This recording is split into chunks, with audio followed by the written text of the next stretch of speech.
Hello. I hope you guys can all hear me. Everybody, can you guys all hear me? I can't quite tell. Just want to make sure my levels are okay. I should turn my mic gain up a little bit. Yeah, we gotta answer these serious questions, right? That's why they're the serious questions. Hey Revo, how are you? All right, can everybody hear me? Super quiet, yes we do. Quiet, quiet, quiet. Okay, I've turned it up a little bit. I'm looking at my levels. My levels look okay. Am I okay in relation to the music and everything? Hopefully we should be good. Okay. Welcome to my, wow, we're back. All right, so today I've decided to stream this and decided to challenge myself. I have about 2.5 hours until my friends come home from work and want to play Fortnite or something. So I figured, you know what? Let's spend that 2.5 hours on stream trying to make some sort of train as fast as I can. And holy crap, I need to turn down my headphone volume somehow. I don't know if I can do that without turning down the music volume. Let me just do that. Okay, very quiet. Okay, everything's good. Audio occurring. Excellent. Okay, so welcome to nothing here in Maya. My first step, as always, is my image plane, so I'm going to import these. Today we're going to be working on the M8 EMU. A lot of people have wanted this for a long time, but it runs outside New York City. It's a more modern EMU. It's got a pantograph. It's got all the good stuff. Tim the Terrible says I should make lane props. Yes, soon. I've got a lot of stuff I want to make, and this one, I'm like, you know what? Let's do something I know I'm pretty good at in being a train. As quickly as possible. Which should be somewhat interesting, at least, I would hope. Yeah. Okay, moving on. We've got we're starting to get at least our reference material in position. So what we can do nicely here, oh no, not yet. These are actual manufacturer's drawings, which are nice. I get these, honestly, slightly annoyingly rarely. But hey, for this model, I have them. So why not use them? One thing that's also nice is these do have both the A and B ends of the car marked out. But they are quite low res, so there's still going to be some doing, which, of course, that definitely slows me down. Somebody asked, will this be up as a video later? It probably will be, but it'll probably be an unlisted link that you'll find from my Twitter, from my YouTube community thing. You should make the Acela Express sometimes. I'm going to teach you how to get to my Acela Express. You open up Steam. You go to City Skylines Workshop. You find my workshop once it loads. Oh no, is it not going to load? Okay, whatever it is. You don't do it this dumb sarcastic way. You do it by just looking at my workshop. I've already made the Acela. What did I call it? The City Flyer or something. Or American High-Speed Passenger Train, probably. Anyway, the pressure's on for the speed build here. This is all a little too small. So I'm going to grab these all, group them, and enlarge a little bit. The end goal for me now, I want to get these all looking good and working as quickly as I can. You're going to be below. Okay. Jay-Z, first stream here. Pretty exciting. Excellent. Glad to have ya. So, anyway, here's how we're going to start.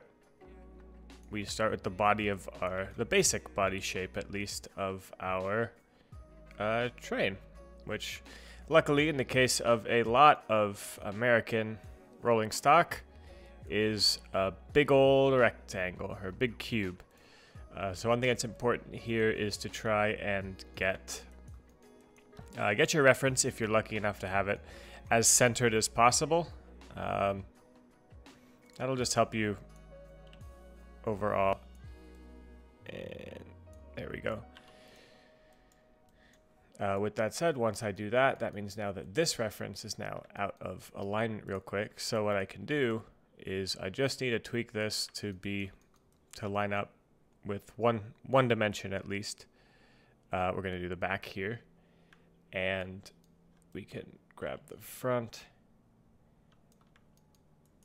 and pull it into position. Excellent. So having the top here really helps, because that's going to help me get a lot of this shaping more accurate than I would have the other in another case. This is the front side, right? Yeah. Okay, good. Huh. I had no idea this was a smooth curve. See that? You learn something new as you do these. It's a nice smooth curve across. All right, hang on 1 second. You guys hopefully be excited to learn. I've been talking with Do Not Eat and hoping that he'll be able to come and chat at some point, which will be nice. So if he's here, if you haven't seen his new series, Franklin, it's honestly, I feel like I'm plugging it a lot, probably because I am. Hello? What the heck? Okay, select tool. Huh, weird. Okay, well.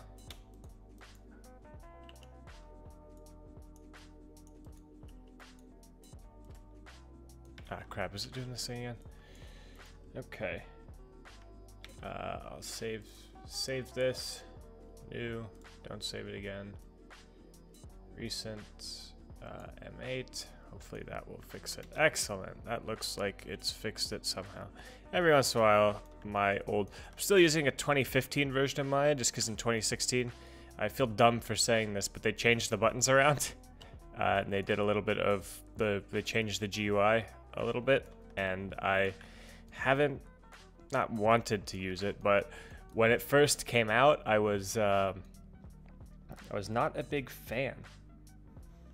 So I stuck with good old-fashioned Maya 2015.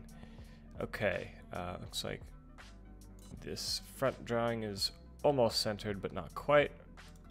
Which is fine. The faster I can figure out what's off-center and what's not, generally speaking, the better. But time is it? Oh man, it's 12:15. I'm already behind. This basic stuff is the stuff that usually goes really, really easily.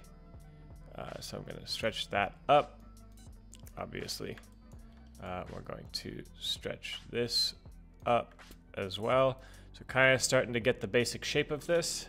We can grab these vertices now, bring them forward at the front, and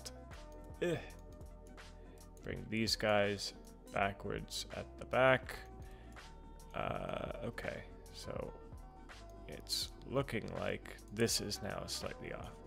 So I can open this up. I'm sorry, I'm probably not going to be spending a ton of time reading chat this stream in particular, just as I try to get this all working very quickly. But I'm doing it. I'm going to try and juggle everything. One thing that's nice is that the trucks on this look very similar to ones I've already made, so that will save me a nice lot of time. Yes. Additionally to that, I have some image reference that I would need to open up at some point to see. Okay, so that does, it steps in. Cool. So always, I guess I could have kind of told from that, but even still, it's always very nice to try and get as much image reference as possible. Yeah, so Tim says this is done. I think it's looking pretty good. It's certainly better than some of the trains that are on the workshop at the moment. Sorry. But kind of serious. There are some that are pretty cuboid, we can say. And that might be generous. Real quick, another good use of this. Trying to figure out how a lot of the curves play. Thankfully, this has already been done very nicely in Train Simulator, so I can kind of use some of their stuff. So it looks like that's a nice round curve. Like, these are all kind of round curves that we can emulate. I think the first step might be to give this thing its belt line here, which is about like that. And now we can widen it up here in the middle just to get that right sort of shape. So the reason why some of these trains are shaped this way is because that's, generally speaking, your tunnel profile. So that helps it cut in at the bottom to fit around platforms that might have been built narrow. At the top, as a tunnel arches in, might arch a little narrow at the top, but the middle, generally speaking, you'll have a wider kind of belt. So you can already see that, like, that adds a lot of trainness to it, I think, at least, just by that belt line. And, like, that's not, obviously this isn't a model I'd ever call finished, because it's 44 tries, which, hey, this might be an LOD, but definitely not a main model. Looking again at these, it looks like I can't extrude that face a little bit. Okay, cool. So the back of this seems like a much squarer corner than the front. So that's very important. That's going to be a detail that I would like to replicate. And obviously, trying to replicate details is what we're doing here. So I can grab these vertices, push them back. Grab these vertices, push them back. Good. So what this is it's probably going to pay off later, not necessarily right now, but just a delineation between the red fiberglass, I think, maybe even plastic, maybe metal, front of this. Yeah, it looks like metal. And the silver car body. That will help. Less talking, go, go, go. Isn't this the Kawasaki M8? Yes, this is the Kawasaki M8.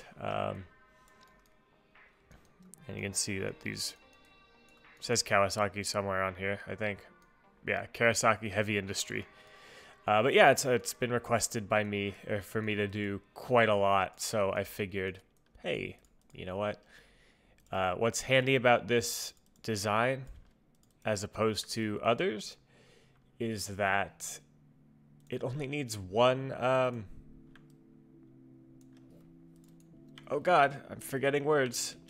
That does not bode well for a stream. It only needs one mesh model. The rest of it it's just the same A car, B car, A car, B car. So I only just need to do one. All right, so I just added this bevel, and I think it looks pretty good. I'm gonna want to model that probably separately, but I might attempt it as part of this mesh just because it might be my best option here. But one thing that happens when I do that nice bevel is that this side not being a bevel becomes more apparent. So I'm actually going to mash Control Z a whole bunch and kind of curve this edge out a little bit. So I'm gonna add another loop kind of here and start just kind of try and make it a little more gentle, which this, while kind of a detail I don't really need, I feel like one of the things that I try to get right on all of my assets is trying to make a very consistent density of details. So something like that very tight corner up here, the very tight curve, or sorry, this very smooth edge, I feel like looked wrong when you hit this static corner. So there we go. I think that looks fantastic. Actually, we got some nice edge loops all the way through. A little confused about how that. Oh, that's why. Okay, that makes some sense. Only created a couple end guns here at the back, which we can clean up very easily. Just going 1, 2. Is that straight? I can't tell. No.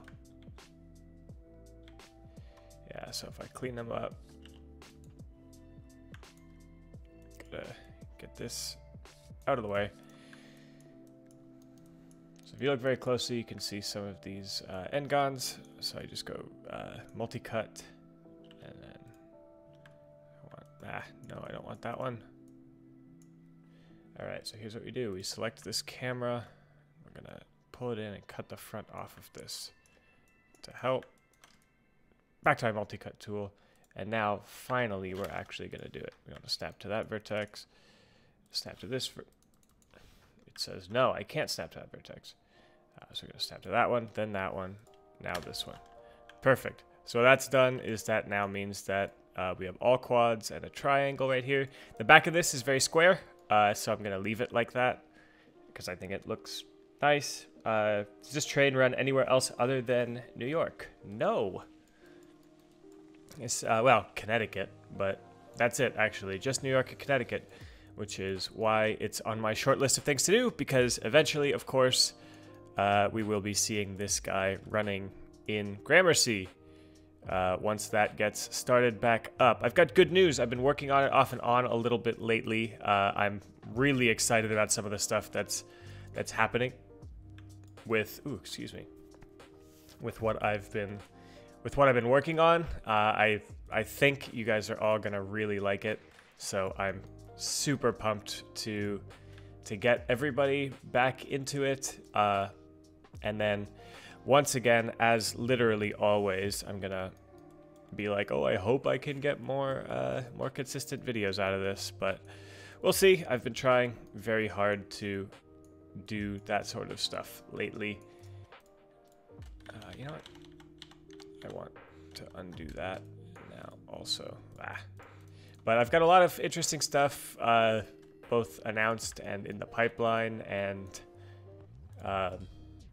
you know, I just figured like casual stream. I really want to stream more often as well, which will be nice. Nice for you guys, I hope, at least. Hang on. Man, I've really mixed myself up here. How the heck does this work?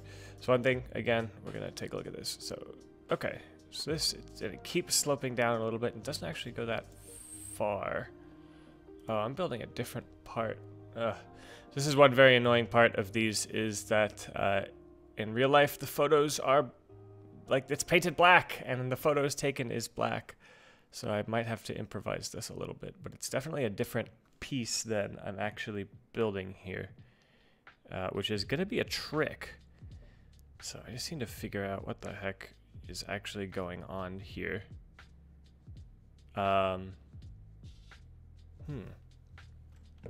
Well, all right. So, if anybody could explain this to me, I'd appreciate it. One thing that's handy is that I can cheat a little bit and just guess what it would look like. That's obviously not quite it. So it goes down slightly and actually continues in a little more. I'm trying to see which piece that is. So that looks like this. That goes up over the... Oh no, not quite. So it goes down even more after that. So it goes that and then like down a little bit. Okay, so that's that. Okay, I think I have it figured out. Maybe. Yeah, I think my shape is pretty okay here. Obviously that's shaped, so I'll need to cut this. I actually want to do one of my tricks. Well, not my tricks. Do one of the smart things to do when you're trying to model something. That would be to only model half of it. Much easier to do. Peach as well saw that picture of me with strict. Yeah, that's right. You guys know what I look like now, huh? That's weird. Not really. It's weird to think about for me, though. Haven't really kept that secret intentionally, I guess, but it's just been one of those things that's like didn't need to know, I guess. Wow, what is going on with my mouse selection? So the real trick is that there is, you know what? That's the solution. I figured it out. This needs an edge loop. Wow, not like that. This needs an edge loop. Yeah, just like that. Okay. And now I can do this. Vertex, merge, merge. Cool. Wow, the cops are angry out there. I gotta copy and paste it multiple times. Copy and paste what multiple times? I don't quite know what you mean by it here. Okay, so you could come down and then up and then, trying to think if I can figure out how this should look in game. When I open this up, if I think the renders might be my my best bet here. Okay, so it looks like it comes across, then in, and then down. Okay, cool. So that's doable. That just means that this stuff needs to be extruded in a little bit. And then, of course, we'll need... hello. Need some slight adjustments and tweaks. We'll do this far. I think that looks right. All right, yeah, because we're getting some funky shapes. Yeah, that actually doesn't look too bad. What are we like in here? We're okay. But back here, here's where our problem is, because now there's a teeny tiny little face in there. So what we can do is just cut, yeah, just cut that approximately, find my vertex, snap it into place, grab all these, merge to center. There we go. So now we've gotten rid of that. Oh no, not quite. Look at that. It's very sneaky in there. We've just made that face a triangle. There we go. Now we've gotten rid of that tiny little face, and hopefully they'll all now just work. We're gonna have the same thing to do over here, but first I want to pull these in a little more because it looks like that bottom piece kept the same shape. I'm gonna copy and paste multiple times. So I guess am I gonna make it have more than just one car? Yeah, absolutely. It would be crazy just to have it be one car. I think I'm probably gonna do 6. This is gonna be basically just like a more modern pantograph powered version of my classic EMU, which is the M3. This is the M8.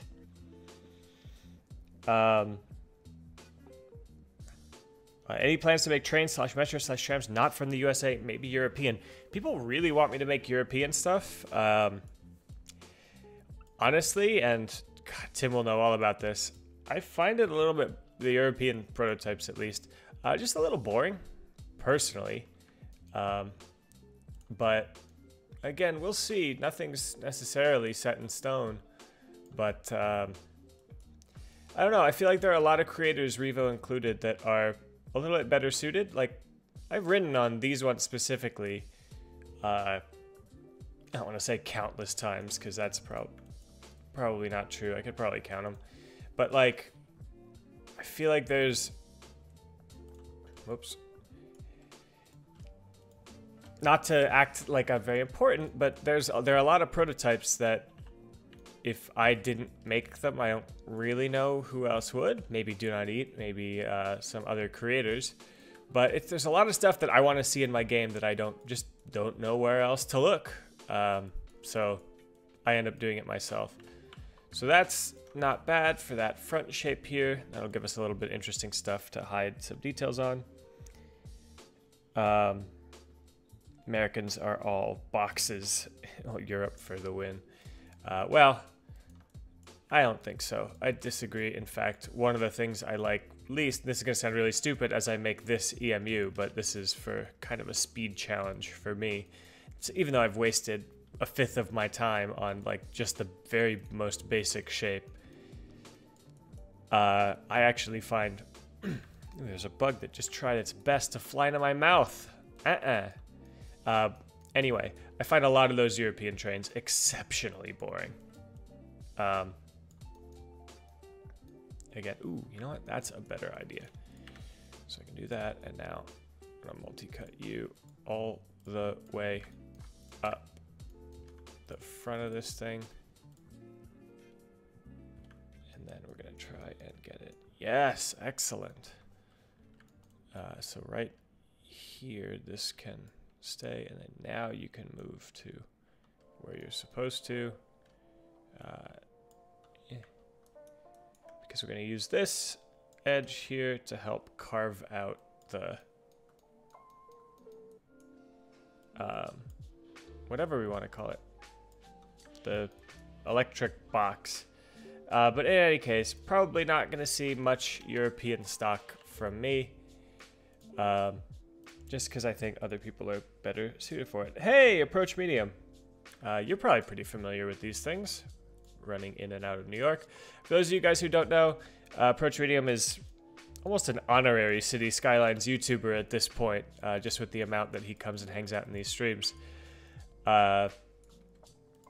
But he is a Trains with a Z YouTuber, and he makes some pretty fantastically cool Trains with a Z content, and like he's made that game. He's like single-handedly made that game something I am very interested in trying out.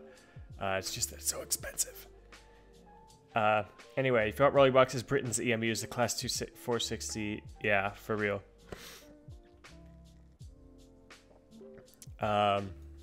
It's just I don't know. I see somebody says, but then there are good European trains in the workshop. I think there already are, or at least as far as my uneducated, dumb American eyes can tell. Like I think those are there's some pretty good assets there. Wait, so you're straight, you're not. So, all right, I'll do the rear one first. So I'm trying to just straighten this out. In fact, you know what, I'll do this the opposite way. Because what I can do is then just start snapping vertices to each other to ensure that it's perfectly straight. Man, VLC with those little notifications every time I feel like I've missed something on Discord. And especially right now, because we're trying to get somebody here to talk with us. That somebody, of course, being Do Not Eat. Once he gets back from, I think he's moving apartments right now. Yeah, not quite yet.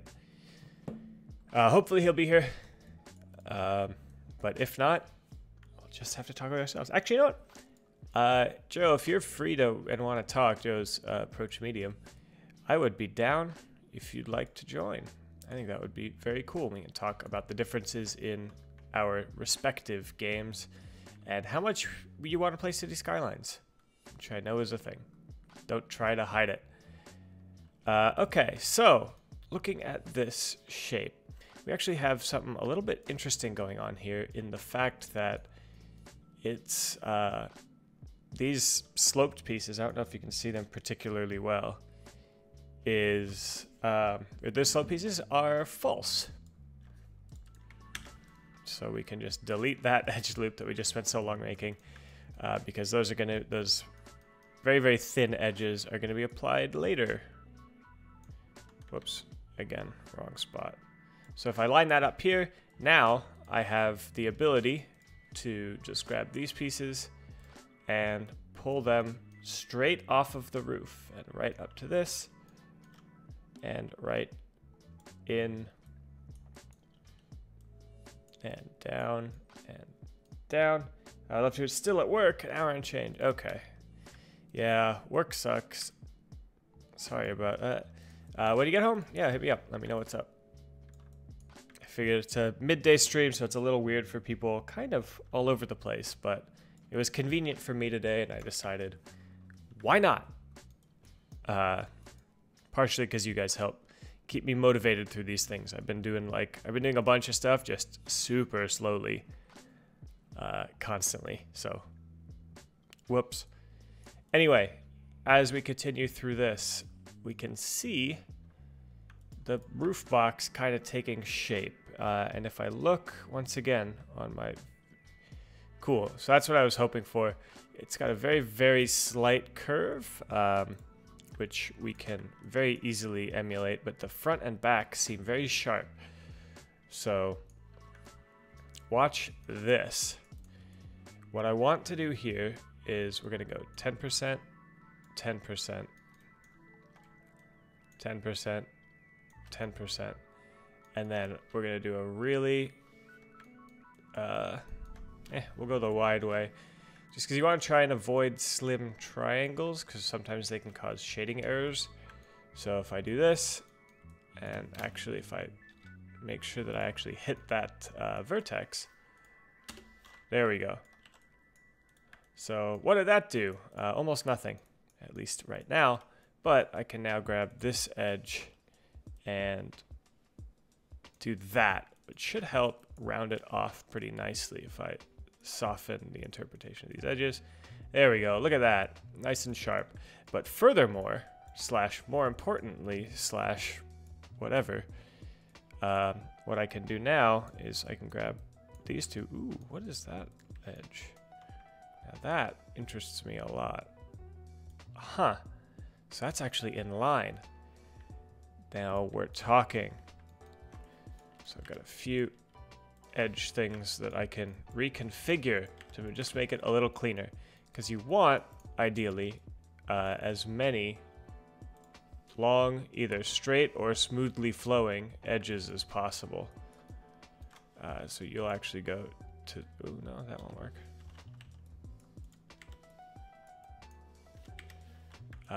Well, here, I'll undo all that. But that's, at least as you're editing stuff, you want as many long or at least smoothly flowing lines as possible. That's true. Multi-cut. Where's the front of my thing again? This is the front.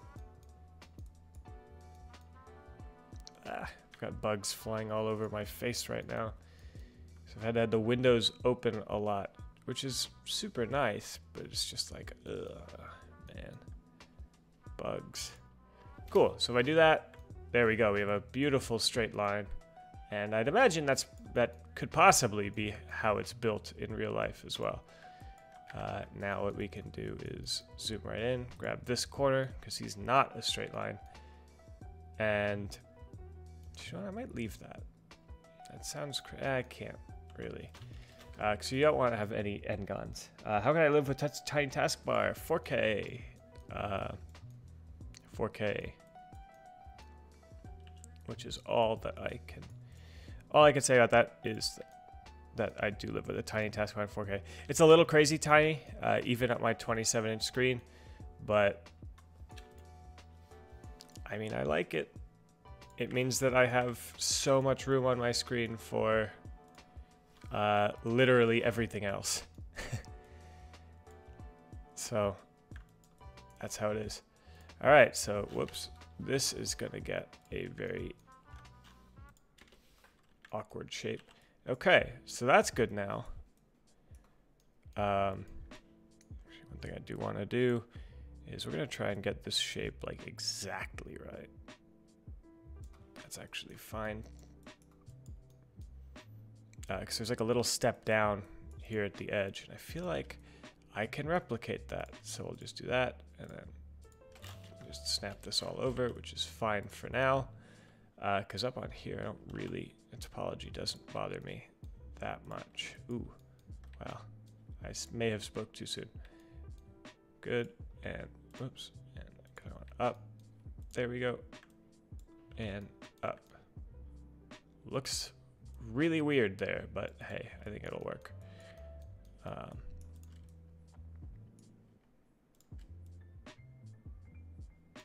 Probably just do 80, 80, 80, huh?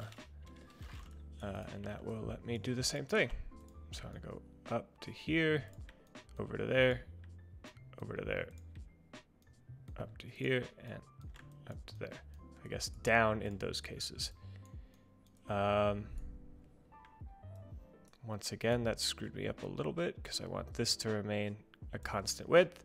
Because now I can grab these two faces here, whoops, and now I'll pull them out, which is going to give us very neatly, if I do say so myself, the shape that we want. Because I can snap these down to there, and now I can snap these down to here and merge them up. And look at that. There's a hidden extra face on the bottom of this, but we can just delete that. And yeah, it's technically non-manifold. It's technically not like when I smooth it, it gets all screwed up. But hey, this isn't cinema, so you don't smooth it for this game, which is handy. Hey, Mr. Potato. Hey, not done yet. Hey, Jan from SimNation TV. Must be enjoying the weather where I am. In Nebraska, you've been often on thunder and heavy rain. Kind of missed that, honestly. I have been enjoying this nice California heat, though. What's very handy is that where I am, specifically in San Francisco, it's always cool. Like, literally, it's been like 60s and 70s the entire time, which is beautiful, beautiful weather. But I have been missing, like, the classic giant New York thunderstorm quite a lot. Okay, so now that we have that top section looking pretty sharp, if I might add, it's time to do probably this headlight tube. One of the coolest things about these is that this headlight that they have on the front is faired all the way back into that thing that we just built, which is a really neat look. Hopefully that's clear. Of course, this one I have for the top details doesn't show that top detail, but it remains red all the way back. Oh, in New England you've been having that.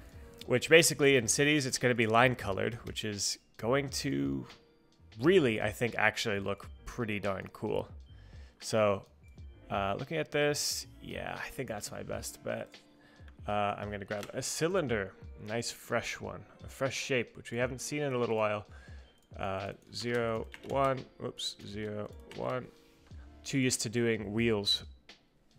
Anyway, I think 16 will actually, no, that's way too high. 12 is even high. 10 will be perfect. Hey, this will hopefully be familiar to you guys. By the way, highly recommend tomorrow's FBS because I made it. No, not just because I made it. It's actually really good. It's one of my favorites that I've done so far, and we tackle a lot of really cool stuff. So get excited, get hype for that. Get yourselves pumped, I suppose, if you're the kind of person that gets pumped for City Skylines. I know I am. But if you're that kind of person as well, get yourself excited. All right, so we're basically just going to run this straight along the roof until it plows into that. And we're done. No, just kidding. Almost. I'm sure I'm going to want to do lime instead of safety orange. Sorry, not lime green. Line, like the color of the line in game when you select your transport line. So it'll be whatever color you want, which is the way to do it. I think a lot of people, it's really funny. Like, I personally prefer doing my assets when the colors and things are already set for me, or when I can control the colors all the way through, because it might just be personal, because I've seen some pretty shocking I don't need to bring that all the way back. See some pretty shockingly colored trains that I've made, and I'm like, ooh, that's not a flattering color for this. That should cut one whole triangle out of that. Cool. Let's take a quick look at our reference here to see. All right, good. So it does flow in just like that. It actually looks like, if you look very closely, judging on the reflection of this door, that whole center door is actually slightly bowed out. And now that is interesting. Waiting for cinematics now, thanks to the music. Yeah, right? Here, we can do some cinematics. Just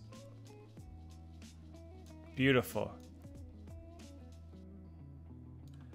I'm actually going to turn on any of this thing and screen space ambient occlusion. Just I'm turning on these graphic settings for the cinematics. Okay, anyway, I'm distracted. I'm trying not to be. Right. Okay, so here's what our new plan is, judging by that. Or now that we can see that that is slightly bowed, we're going to chop this thing up into a shape. Because we're going to use these in line with this upper segment here. Whoops. I want to do that, and then that, and now that, and this, and this, and this. Whoops. cool. We got some internal faces I can get rid of.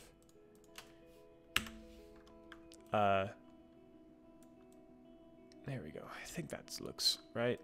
Actually, looking at the reference of the top, no, never mind. I was going to say it looks slanted a little bit, but I think it is straight. Maybe I will just give it a slightly sporty slant.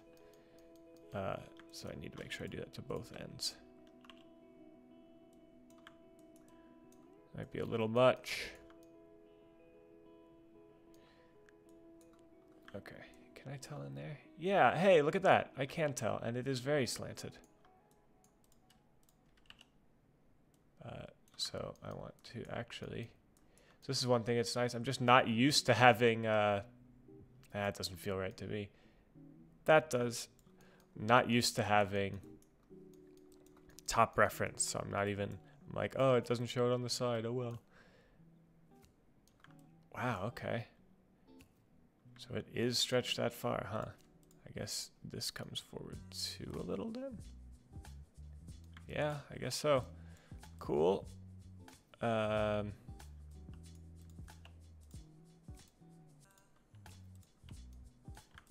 Cool. I'll just do that. Now these, I would like to help try and straighten out the line here. Yeah, because right now you can see there's a slight little kink in there that I'd like to get rid of. So there we go. Now it's straight on the front. We can do the same at the back here. Oh yeah, first I need to bring this out to its actual point there. Now I can bring that forward to straighten this. That'll do.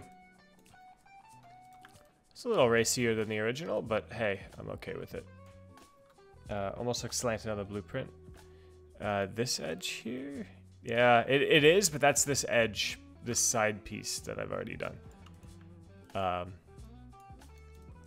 guess you're right. Yeah, that is a slight slope there. Well, perfect. It's a detail that we now have. So, on this now, here's what we do. Looking at it from the top at the front, we can grab vertices, and you can see that slight arc there too. Excellent. So we could just give it this incredibly slight curve. Normally I wouldn't do this, but this train's actually, hopefully, well, who knows, maybe not at this rate, gonna be pretty low poly. So I'm okay with spending some here because I feel like this is a very cool feature that hopefully people will be interested in looking at on the actual train itself when they're looking at the train. Is that this door or this centerpiece, this door is bowed out slightly, which it looks like it. I mean, judging by those reflections, like it's gonna be pretty cool. Is it possible to use Blender or other programs for 3D modeling? Yeah, Blender is a very good free option. I have Maya because I prefer it, I guess. Just want to make sure that you really definitely can't see in between there. You kind of can, but whatever.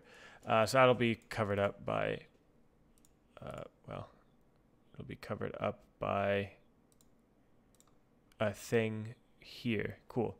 Junate says about half an hour, which should be perfect. So right when you guys get bored of me, then we'll be ready. We'll be ready for him, at least. Cool. Why is there a German flag on its side as colors? What? I don't see a German flag. You see a German flag? I don't see a German flag. Anybody see a German flag? I don't. Nice try. Cool. So that's that shape, at least in some way. But oh my god, it has a bevel too. And actually a pretty serious one. So if we do this, and now take out my modeling toolkit and bevel. That's not going to work so well, huh? See, I was worried about that. But one thing that's nice about a circular bevel is we can just DIY it a little bit. I think 2 will probably be fine. We can do that, and now pull it down. And now you, and just click Edit Edge Flow. Perfect! Ooh, actually, you know what? Not perfect, because it doesn't retain its nice arch, because it has to get narrower too. How the hell does this actually work? Okay, so it actually just pinches there, so it's really only on the front / top. In my Maya side, oh, right here. Soft selection. So what happens is when I press B, vertex B, now it lets me well, I guess it's set too small. But if I select this, then it moves things softly. I guess now I set it too big. There we go. So it'll move some parts and not the others, which is really useful for like sculpting. And really annoying when you accidentally turn it on and can't remember how to turn it, or not can't remember how to turn it. If you accidentally turn it on and just have it on by accident, then it's annoying and not useful or helpful. Oops. So we can square that all out. Actually, no, I don't want to. Okay, gotta figure this out. Okay. So let's undo all the soft selection screwing around we did. All right, so how the heck does this actually work geometrically? This is gonna be a fun one to figure out. Okay, so it does look like that first arch. Maybe it is just wider. Okay, no, I think I got it. I think I figured it out. Am I equipped right now geometrically to handle this? So this is one problem with modeling in a low resolution and then trying to model the whole thing like that. Well, I'm going to say no. I'm going to say that's not our solution. Wow, that came out of nowhere. I'm going to say that's not what I meant. Because we do need to bevel that. It's definitely part of the look of the whole thing. But basically what it is that here, this might work. That to there, this and this down, this to here. Now we can merge. Cool. Now we can grab these vertices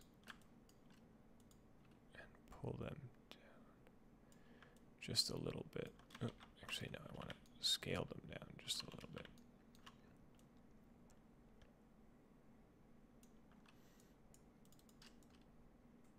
Edit edge flow, which automatically generates some nice smooth arches. Oops. There we go. Still doesn't look quite right. Well, never heard somebody say figure out the geometry before. Well, then you haven't worked with a lot of people in 3D. Maybe you have, and maybe the term that I don't know, probably came up with myself isn't the real thing. Which, you know what, maybe that's probably more likely than you have never worked in 3D. Anyway, we're doing it. We are doing it this way now. Ooh, wow. Just really not actually used to hitting the rotation tool. Because what I want to do is line it up like that. And now I need to stretch it out. Actually, no, I won't do that way. I'll just rotate it. Just need to rotate it to point at that vertex. And now I'll just pull them into their correct positions. And U to its correct height. Okay. Halfway done. So I want to do that with the back one of these now. Because it really does look to me like... you know what? Once again, never mind. You know, this is why this speed build is so tricky. Because I really need to come up with my final solutions. Well... Gotta be careful about that stuff. Gotta come up with the actual best way to do something, or the way that I end up doing it. I have to come up with that at great speed. So, okay, it's pointing the right spot. Now you can come down, and you can come down. Okay. Ooh, I forgot something. Yeah, behold as the geometry is figured out right before your very eyes. Behold as hopefully the geometry is figured out right before something. Behold as the geometry isn't figured out right before I throw my computer out this window. Okay, we're going back to dealing with only half. So that's good. Alright, I can't tell if you guys are making fun of me, saying that geometry has to be figured out or not. Either way, I don't appreciate it. Okay, I think I has the solution.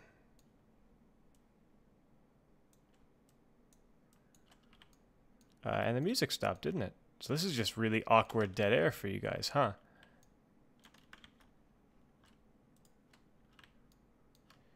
I will get to work on putting that back on as soon as I determine that this is not the answer. And you know what? I think that just might not happen. I think that, in fact, might be the answer. I just need to... oops. 2, 3.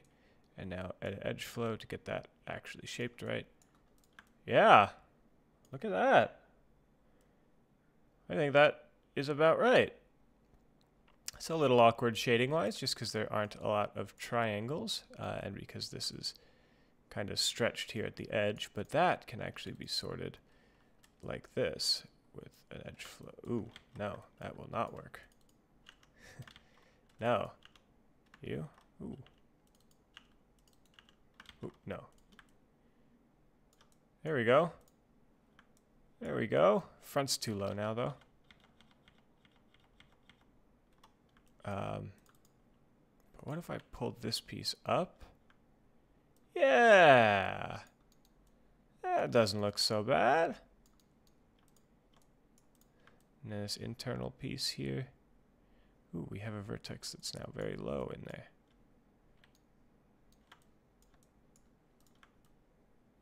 We get this very sharp corner here that the real one doesn't quite have, but that might just be a screw up. Yeah, it is. Ugh.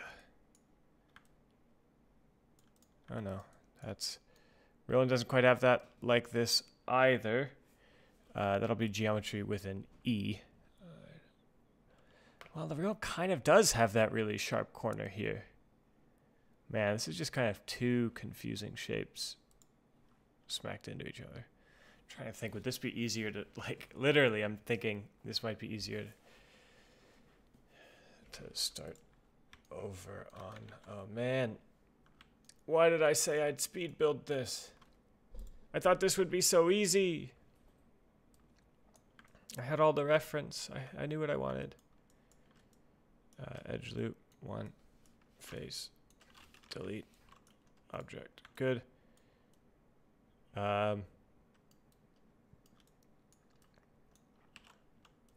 Verts, pull this all the way back. So here's the new plan, or the new attempt. Whoops. I'm going to do that and that, and now you get pulled to here. Slightly further out, just to make sure it'll show. Now you go down to bottom of the door here, Cool. Okay, I want you, and you, and you, and, whoops, bevel. Okay, okay. 5, 1. Okay, okay.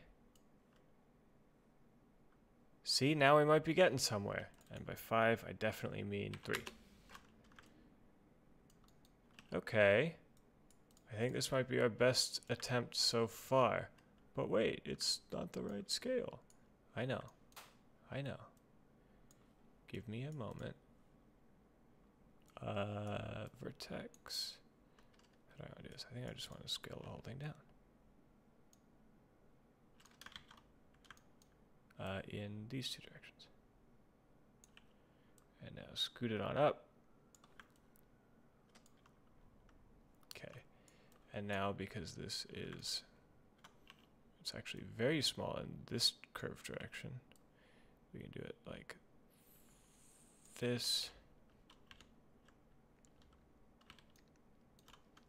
And like that. Cool. And then we can move it to here. And yeah, what do you guys think? I think this might be it. Now we're talking. Now we're in business. Now we're getting somewhere, perhaps.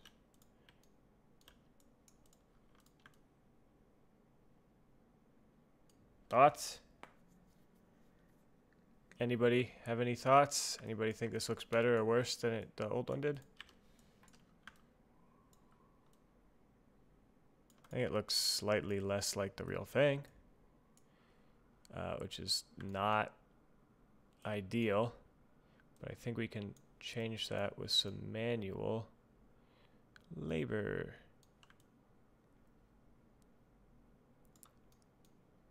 Thoughts? Still waiting. Oh yeah, crap, that's right. I was going to restart my playlist. Play, repeat.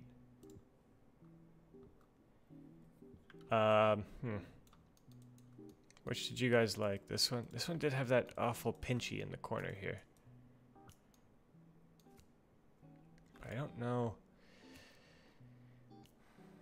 Do I have 2 monitors? Yes, I do have 2 monitors. I don't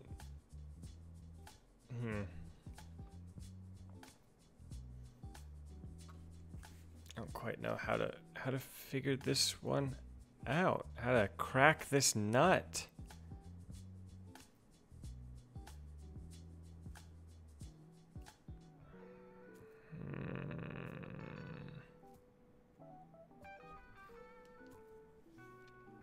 Design improvement, but less like the train. Yeah, that's what I'm thinking too.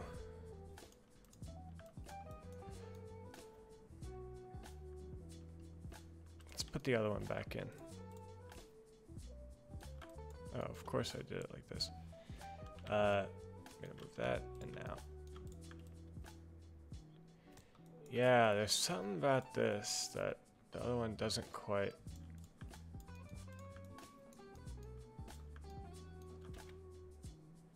Maybe it's time to actually use that soft select.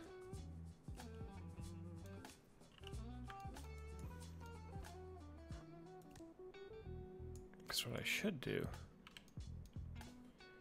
is now turn on soft select, adjust my selection radius,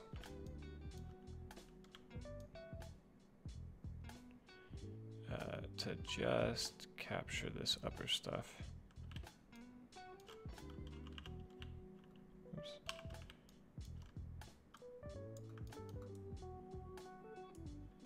And I need to capture these as well.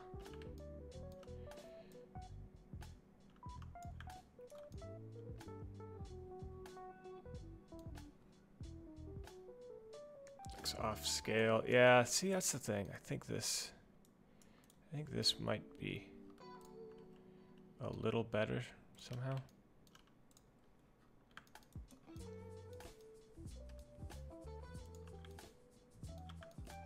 Okay. So I get that one out of the way. Now this guy. I think this might be our best bet so far. Move him to DVU and now snap. Thoughts again? Our bevel has gotten too small at the top. So I grab these guys. It's like just these ones that need to be made larger.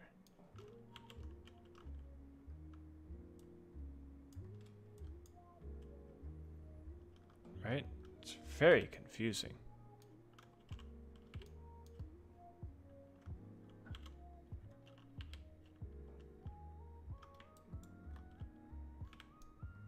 Okay, I want to scale it based on those. And now, just want to shrink it.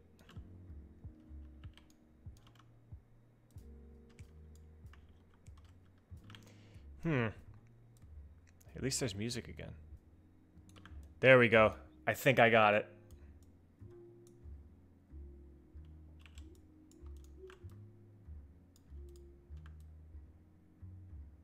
I think that is it. But the face remains a little flatter. Like,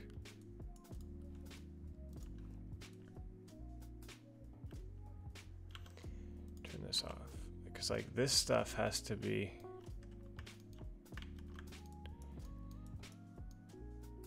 what the heck is that? Anyway, it's you, and I want like that and that to be parallel, and then this importantly has to come way up, and then you need to be parallel as well. And I think that can go back instead, maybe. Like a logarithmic curve that cuts off. Oh boy. That sounds complicated. Yeah, so ideally, in like a perfect actual shape, that would come back more. Or that cut would go the other direction again. This kind of, no, I want that smooth geometry back. Okay, so we have our poly flow. It goes up and over.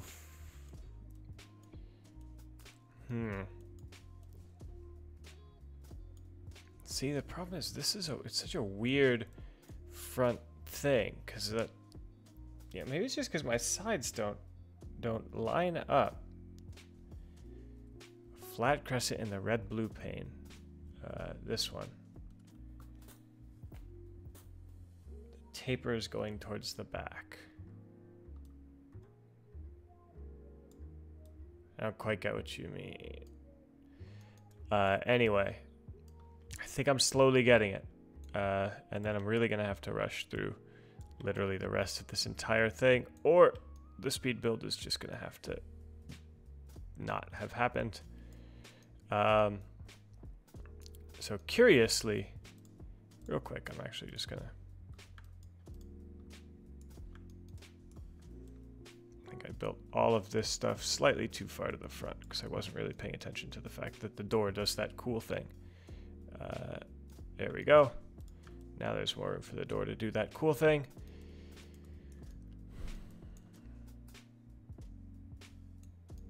I think this edge can come in a little bit because it's just so, it's like so shallow. Polyflow is the name of your next indie band. Ooh, that is a good indie band name, actually. Okay, so watch this. If we grab these vertices and pull it like this, and then pull it back, because it is straight all the way up until here when it starts the taper. So actually, you know what? What if we move this whole edge system up? Yikes. These guys back a little bit. These guys back even more to there, I guess. And then you to there, you to here. What a weird shape. I was not anticipating this, for this to be so funky. But here we are. Because the arch... Problem is the flat face of the arch needs to stay flat all the way up until this. Or even this. This piece needs to be at the front. Oh, you know what? I think I know what you're saying now. I think I get it. Look at it from the front. I mean, I have that front view, but...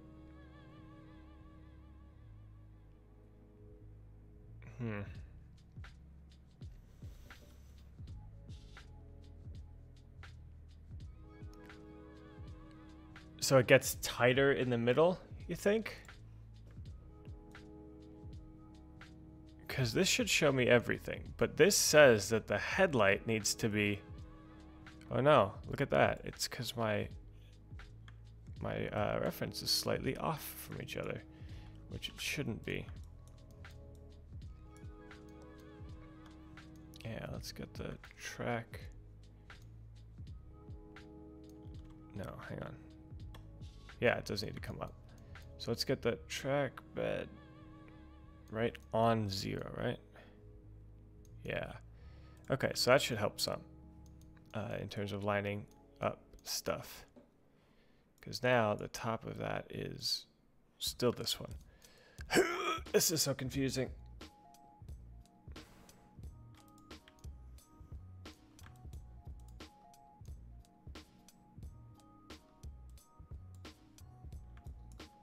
This is the sort of stuff that makes this whole process take a long time. What if we edit that? Yikes, no thank you.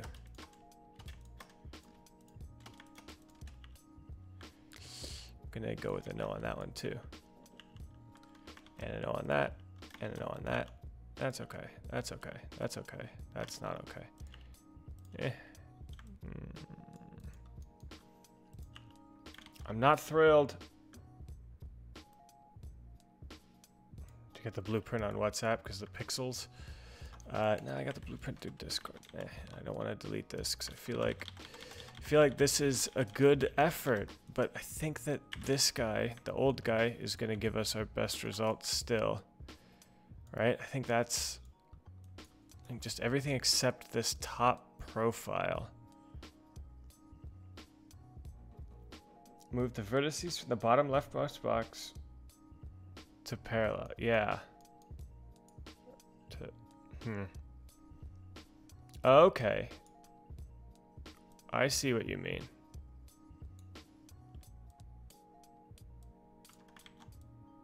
That should probably help. You're right.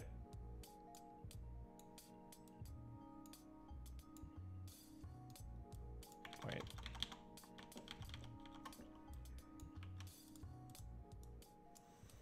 Verts. Do that. You are a function of this total galaxy. The real deep down you is the whole universe. And it's doing your living organism and all its behavior. It's expressing it. Okay. Man, this is gonna be a huge pain when I want to do even curvier, weirder stuff. I think this whole vertical stripe then can be shifted some. Boring, build a military base. Hello, Strict. I'll make a military base someday. I'll make one after you make yours. Maybe I'll have to do like a military base build off. Just to finally put the military base question to bed. Okay, well, that's... Damn it. I guess I probably could have seen that one coming. Oh, not as bad of a fix. Or not as bad as I had thought.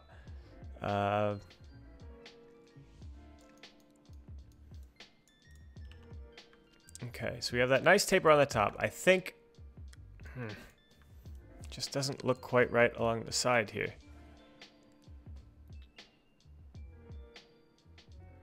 How Please send pictures. You're gonna napkin this one. Oh, okay. I think if you send a link, I can approve it. That would be a big help. I'm super stuck for some reason. I can't nail it. I don't know why. Why am I having such a hard time with this?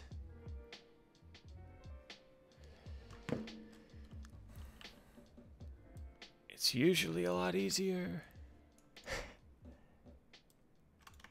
I swear. Hey, there we go. I mean, that's still all funky. You know what? Here's the solution.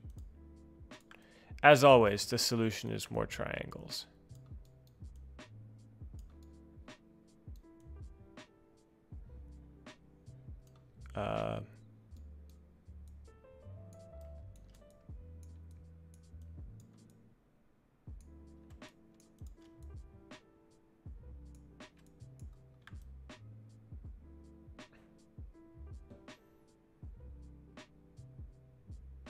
There we go. Yeah. Yeah. Finally. Now we're getting somewhere. Whoops.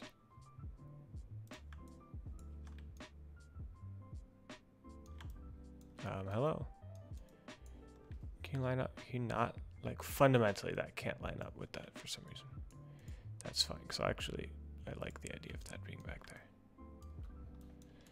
Merge, merge. Here we go. I think we might have it. Maybe I'm nervous because it's on a live stream. Yeah, that's true. The pain inherent in living. Yeah, the same people build jet skis and trains. Yep. That's true. It must have let their like motorcycle department style this. I think it turned out though. I think that's gonna be it. And hey, don't you know? I think it looks all right. I think it gets the point across at least. Anyway. So sorry, I forget your name. Whoever's gonna napkin this, but please feel free to send it. Send it my way. Either way, and I will appreciate it. Okay, so now that that's done, now's when things get cheaty. M3, yep, one of you, please. That's fine. CS Online.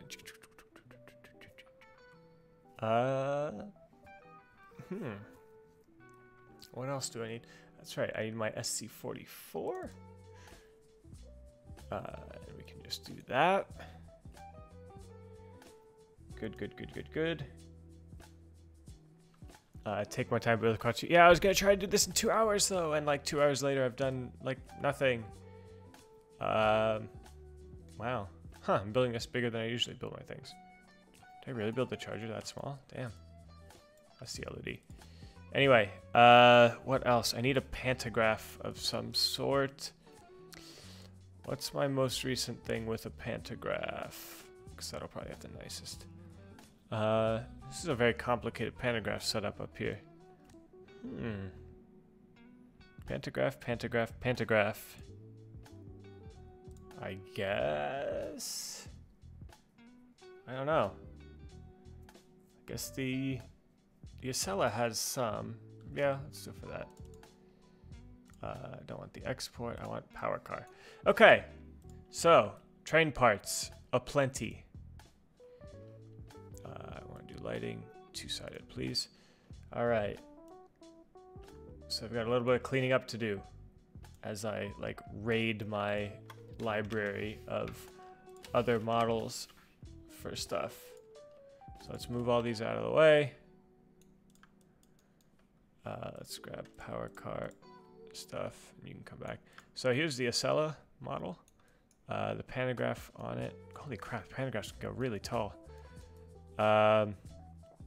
Looks pretty good to me. I see lines and things. Obviously, I'm going to have to make some changes, but that's a decent start. I wanted that for the pantograph. I wanted the underframe detail of the SC44. So I want you. I want you. I can get rid of a lot of the crap that I keep with this stuff, like superliner cars I don't need. Oh yeah, check it out. I have an SC44. It's scaled for the Talgo. That'll be fun. But I don't need those. I don't need those. I actually don't need the SL. Whoops. I do need the SL power car. I don't need the SL coach. How are the trucks on this thing? Let's try and figure it out. Bad picture. Okay picture. Pretty bad picture. I don't quite know. But I think my best trucks at the moment are these guys. But actually, again, I don't quite know. I don't need the LOD from the Charger. I don't need these hidden things from it. I don't need these off the M3. And I do not need the DM30s, the New York brethren of these guys. I don't need two SC44s. Damn it. Hey, Miles. How are you? Yes, everything's built in a wildly different scale. Because honestly, 9 times out of 10, it's literally just whatever scale the, that can't be right. What the heck? What is happening? That definitely can't be right. But it's whatever scale the reference import's at. I'm extremely lazy. That doesn't feel right, but it's possible that, you know what, maybe I did do that. I'm gonna put that back. We'll start with the M3. I feel like that's a close stylistic match as well. And what's nice is that I know its relative scale to this because the lengths are exactly the same. Really, it's that much shorter. Huh, I guess that makes some sense. Because I think these share bodies with the M2 Cosmopolitan train sets. I want to center my pivot just to make sure everything's up correctly. Good. Cool. So this M3 has a lot of parts I can steal from. I'm looking for the trucks. Let me see what you got. Thank you, Miles.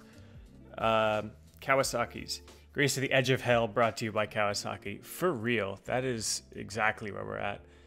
The Acellus pantograph will do me just fine, though I'm going to have to add a lot of detail myself because we have only single direction pantographs on these guys.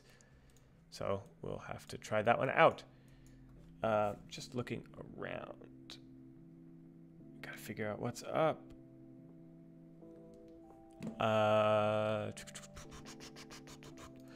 So these are some of my newer trucks, inside bearing ones that I'm not going to use here. Hopefully Miles can find me something good, because otherwise I think I'm going to rip the trucks off of my Charger, which obviously aren't perfect, though I see some of the general shapes, which means it'll probably be a pretty good close fit. I also see some of the general shapes in the Acela trucks, which would also be probably not a bad place to take stuff from. Real quick though, it is time to part out the M3 here in a major way. I don't need that. I won't need the trucks. The coupler I'll keep at the front just so I know what's up with that. Coupler at the back. The back of this, honestly, look at this. I can just boot, and now pull it in a little bit, and probably not. Worth a try though. This just looks slightly tall, slightly out of scale for here. But if I pull it down, the bottom looks like it lines up pretty well. I do. Oh my god. Oh my god. I never get back reference, rear reference, I guess. So I want to be only looking through this, and now. What? No. Only looking through front, please. Front. Yes. Okay, so I can get rid of 2, 4. God, having all the reference is super handy.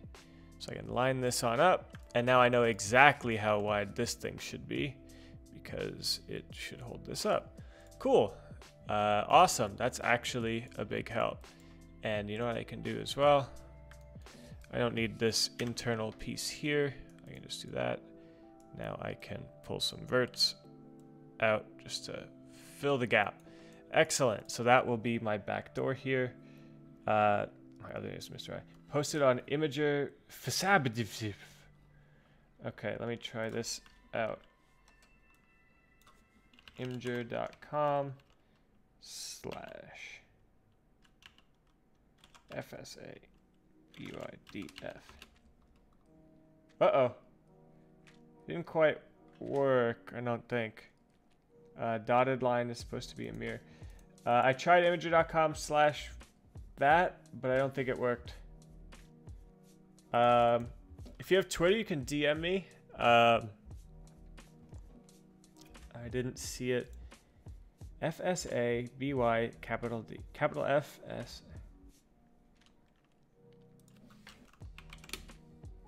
Oh my god, I got it. I got it to work. Okay, dotted line's supposed to be a mirror. Okay. I think I see what you mean, but I think I actually may have done that already, kind of at least.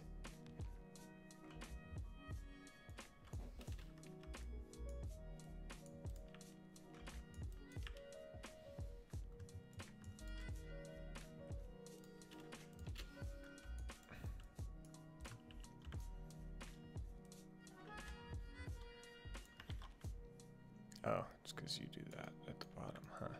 Really? Why do they do that? Yuck. Yuck, yuck, yuck, yuck, yuck. You've put me back to doing the front. Why couldn't... Well, actually, not. I'd say why couldn't they have ordered these from Bombardier? But here's the real trick. Bombardier doesn't like to share these reference things. So that gets kind of annoying for me, even though I'm trying to like do fun stuff with them. Bombardier really doesn't share a lot of high-res stuff. Siemens though, pretty good. There we go. I'm pretty happy with this. Soften, soften, nothing. Okay, Kawasaki has their whoa, what? Let me just pop open my Discord chat. Wow. Holy crap. Look at that. Haha. See this? I'm really not used to this. KW155. Wow. Look at that. Yes, Waveman, I got it. Thank you very much. Hopefully you'll have it. Tired wheels. TIRED, of course. For Maryland. For New York City. See, these, the underwriting third rail, those are for the subway. I think these are them. I think this is our match. Excellent. So that should be nice and doable. Thank you, Miles. You can just zoom back out here.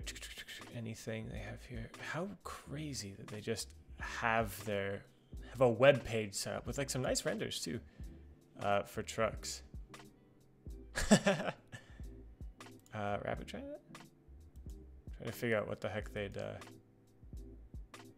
classify. Yeah, here it is. Hey, look. It's no links though, which is hilarious on some of these. It's just like, yeah, look at this train that we built. Here's one low-res picture. Cool. Excellent.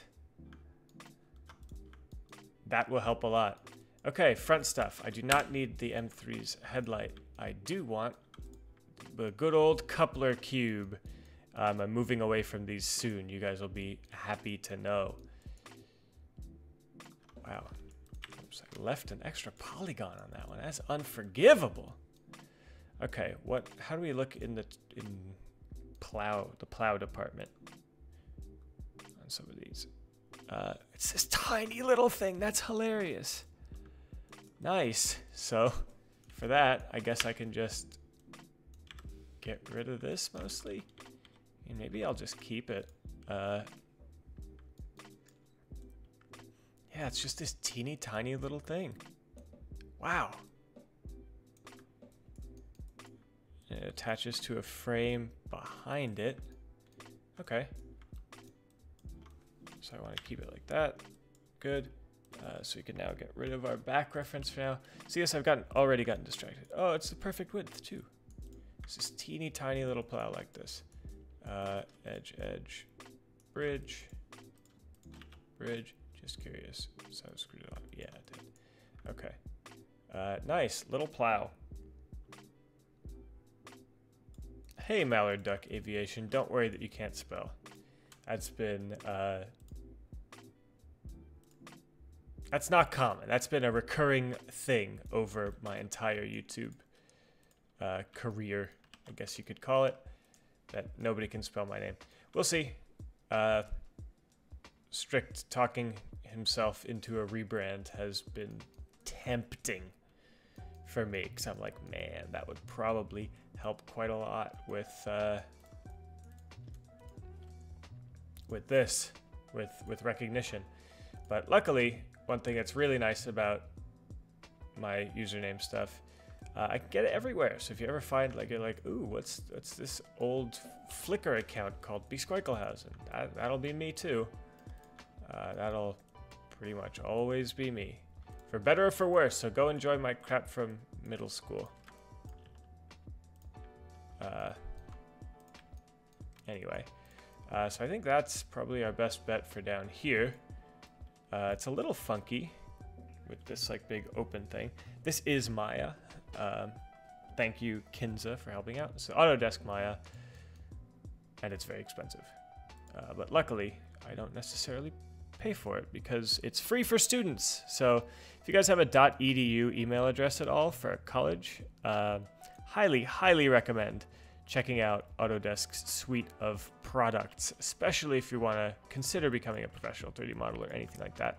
Obviously, I can't sell my models because I'm using this version of the software, which is part of the reason why I don't sell my models, and whenever I do things that you can buy. Ha! Look at that. Hilarious. So this has like the edge lip or something, I guess retracted. Oh no, I guess it does come out that far. Okay, never mind. So that's not too bad. Obviously, I know the real one has more detail, but we're gonna do it. You know what? Screw it. We're gonna make it have all this detail. It's nice. It's worth it. Remember back in the day when I was an efficient modeler who wouldn't make this sort of stuff? We'll do that. There we go. That's the approximation we're gonna get of this. It's very sharp at these corners. Hey, do not eat. Hi, I made it. Excellent. You're here. What now? All right. Let me quickly pop open my Discord so you guys can all see everybody who I talk to and everything. And I'm gonna start a voice call. This might be a little awkward. Usually Strict is the one who hosts this stuff. There we go. I can hear myself coming. Am I on the air? I think so. Can you guys hear? I'm trying to figure out my own audio here. Well, so far so good. Real quick, JZ1206. You're trying to figure out Maya. You wish you could have Maya, but you're stuck on a Mac. I've got good news for you. Maya is cross-platform. All right, do not eat. Try again. Hello? All right. Let me know. I can hear you. You sound great. Okay, so am I on the stream right now? Yeah, you should be. Oh, okay. Not very audible. Well, I can't get closer to the mic because my mini USB cord is so short. It happens. I will I'll just turn you up and the music down. Oh, there you go. All right. First time, long time. Glad to be on the greatest city skyline stream in the tri-state area. Tri-state area here of California at the moment. Hey, that might be a tri-state area soon. That's true. You know what? You can never discount crazy people trying to split California into multiple states. You know, you get 2 red states out of it and 1 blue state that's even more impotent than it already is. So it happens, okay? We're trying out here to keep it together, I guess. More importantly, you have 1 red state that controls all the water, 1 red state that really needs the water, and 1 blue state that mostly needs the water. There you go. There you go. So I mean, no one wants to say that. No one wants to say that dirtiest of words, desalinization. That's a SimCity thing only. That doesn't apply in real life. That doesn't exist. It's too expensive. Where are all these private companies that operate all of our utilities going to come up with money like that? Yeah. So, do the people on the stream know who I am, or am I just some guy who butt in? I think you're just some dude. So let me introduce you. This here with me is Do Not Eat, who hopefully you'll recognize a little bit from cool stuff on this currently frozen Steam Workshop. But he makes a whole bunch of train stuff as well. And perhaps more importantly, or now more relevantly, you've decided to really copy me. I came out with your idea before you did. Well, no, I was just gonna say you came out with my idea of the asset maker plus YouTuber double threat. Oh, that one. I thought it was the one where you make a city that goes through time. Well, that's okay. You're doing it differently than I am. But in any case, if you guys don't know, Do Not Eat has started Franklin, which is Gramercy's far inferior sister city, sort of East Coast baseball rival. Boo! It's Philadelphia to my New York. And more importantly, where you're at right now is not yet anywhere close, is it? No, it's like a bunch of. I mean, you go on the YouTube right now. It's a bunch of Lenape villages. There's no Europeans there yet. Pure, unspoiled. You know, they don't even need a concept of property. It's great. I mean, I assume you'd probably get, you know, attacked by wild animals a little bit more, but other than that, you know, seems pretty good. But this Saturday's episode, we're gonna have the colonizers come. That's not gonna be fun for anyone. Might be a little fun for the colonizers. You ever heard of indentured servitude? Okay. But anyway, so Franklin is honestly, a lot of people always ask me what my favorite City Skylines YouTube series is, and Franklin is really shaping up to be it, at least right now. So we'll see. No pressure. Would you say that the episode so far is the best one in the series? Yes, episode 1, the only episode out at the moment, is by far the best episode in the series. Thing is, it's also the worst one. Yeah, that's the only problem. It's also the worst one. I'm still waiting for the Rotten Tomatoes score to come out. You know. Good luck. They're a little harsh on City Skylines videos over on Rotten Tomatoes. Anyway, Franklin, guys, I highly recommend you watch it again. I really like. I wish I could be getting paid to plug it this hard, but it's so cool. And more importantly, to me at least, its success, it means that a bunch of assets that I really need for Gramercy are going to be made without me having to do it. Yeah, I do it so Bisquickelhausen can be an entitled lazy millennial, and so you can pump up my numbers. Yeah, that's true. Pumping up his numbers that sounds pretty good right now, doesn't it? Yeah. Some pumped up numbers. Yeah, I'm unemployed, so I need that YouTube dollars, you know. That will help. But anyway, Franklin is super cool, and a lot of the history and things that you are building into it also applied to New York, or I guess in our dumb, stupid context, applied to Gramercy. Presumably, yeah. I mean, I gotta figure out exactly how that's gonna work, because there's a bunch of historical characters we gotta put together, and then there's gonna be, I don't know. So the plan I came up with, which was 10 episodes, is quickly going, way out into like 100 million episodes or so. I don't think I'm going to be past building the water supply system by episode 5. Yeah, that's I'm getting shades of FBS. FBS is supposed to be, originally the plan was for 6 episodes. That's it. We thought 6 episodes. One person does the highways, one person does the terminals, one person does the cargo area, and then we loop around. It's like, oh, just a little bit of detailing. That did not... If you're lucky, you'll slow down the series enough that by the time the cargo area is built, someone will come out with a mod for cargo aircraft. Yeah, let's hope so. Honestly, if I'm lucky, I'll personally slow down the series enough so that I can finish making my new airplanes before. Get that old workplace slowdown. You go on strike against Strict Toaster and Flux Trans. They'll love that one. And that has never happened before in a collaboration with them.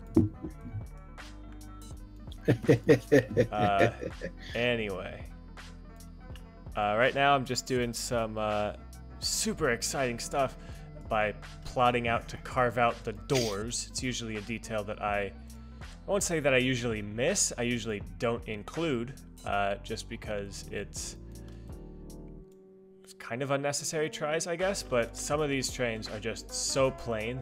One reason I also don't usually include doors is so I can very easily change the texture or change the configuration. So some of the cars that are sometimes baggage cars, like I'll have doors that work as baggage cars and other ones.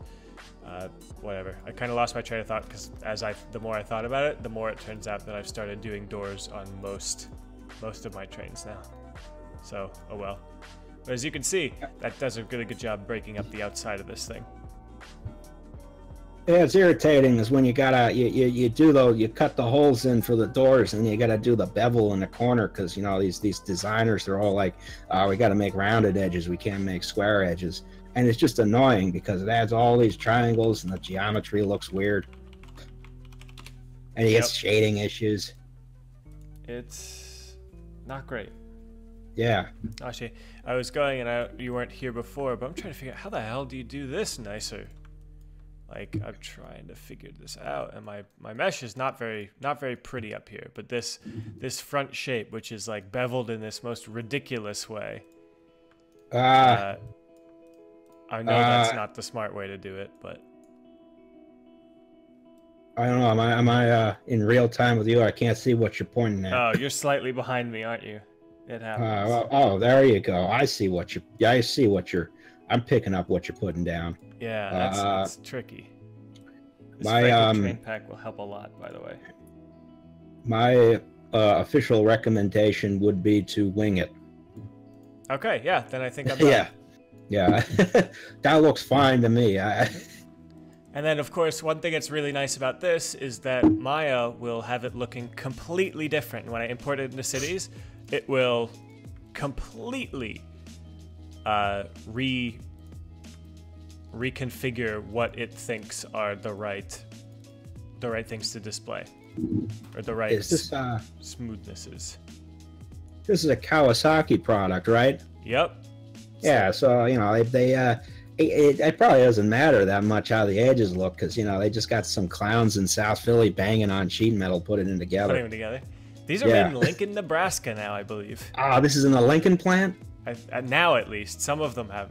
Here's the problem. They're still ordering these because they keep crashing them. Not keep crashing.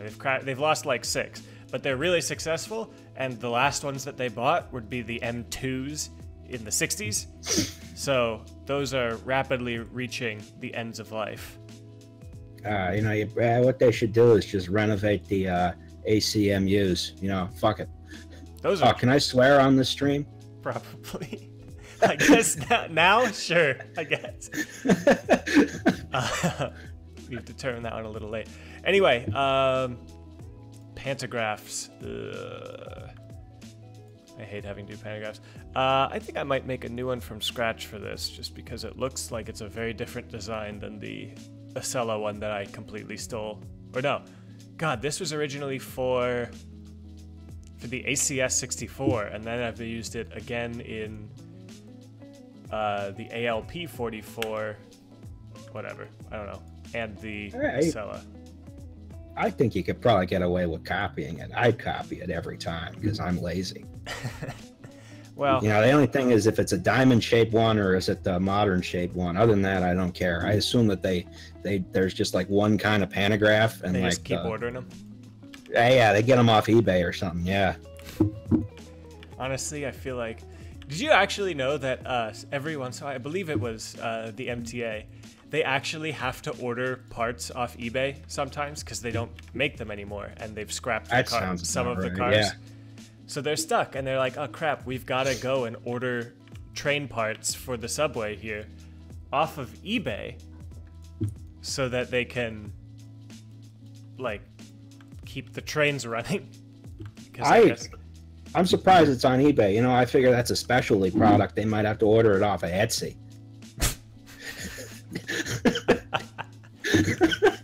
It's a fine artisanal subway commute. I guess. Yeah, it's like I don't know. I need an air compressor for an R32 and like a little badge with a possum with a pink bow tie or a pink bow. Yeah. They do have to actually make a whole bunch of that stuff in-house, which is unbelievable. It must be fun. Yeah, they're making like old school fuses and things in-house now. Just because there's got to be like they got to have like a whole bunch of like 90-year-old men they got to pull out of retirement every time one obscure part breaks. Apparently, that's actually a pretty major problem. Is that they keep the people who make parts keep dying on them, and it's like, yeah, there you go. No one knows how to use a pair of calipers anymore, I'm sure. It's hard, and it's so much crazy specific 100-year-old stuff, and finding new qualified people who know how to do everything you need is a real trick. All right, how are we gonna do this? I think I might honestly just delete the whole side frame here and do it from scratch. So how do you model your trains? Do not eat. I'd assume smarter than this. No, nothing I do is smart. I just sort of like you know, I wing it. You know, if I can get photographs, that's great. Usually I can't because I'm like modeling something completely obscure. Like, I don't know, that Long Island Railroad split level car or something. If you'd asked, I have a whole book of old Long Island Railroad stuff that you would have been welcome to have scans out of. It's not planned. And if you need anything, hopefully Miles is still listening. But he literally brought over for this other project that we're starting to work on an enormous pile of stacked old, like, I think he's got 40 years of mainline modeler and model railroading plan magazines and diagrams. Holy Jesus. Yeah, so I'm sitting here, I'm like, okay, so we're gonna eat X. He's like, I've got plans for that. I've got plans for this. So I've got beautiful 3 views and everything. I just need to run them through my scanner and perfect. I'm just imagining like showing up with like a giant stack of papers. You know, here are all the plans to all the trains. Okay, we're good. You're honestly not that far off. I'll get distracted briefly. I thought I was going to be done with this entire model and texture pretty soon, but oh well. It does not seem to be the case. No, but it's like, check it out. This is obviously not the world's most complex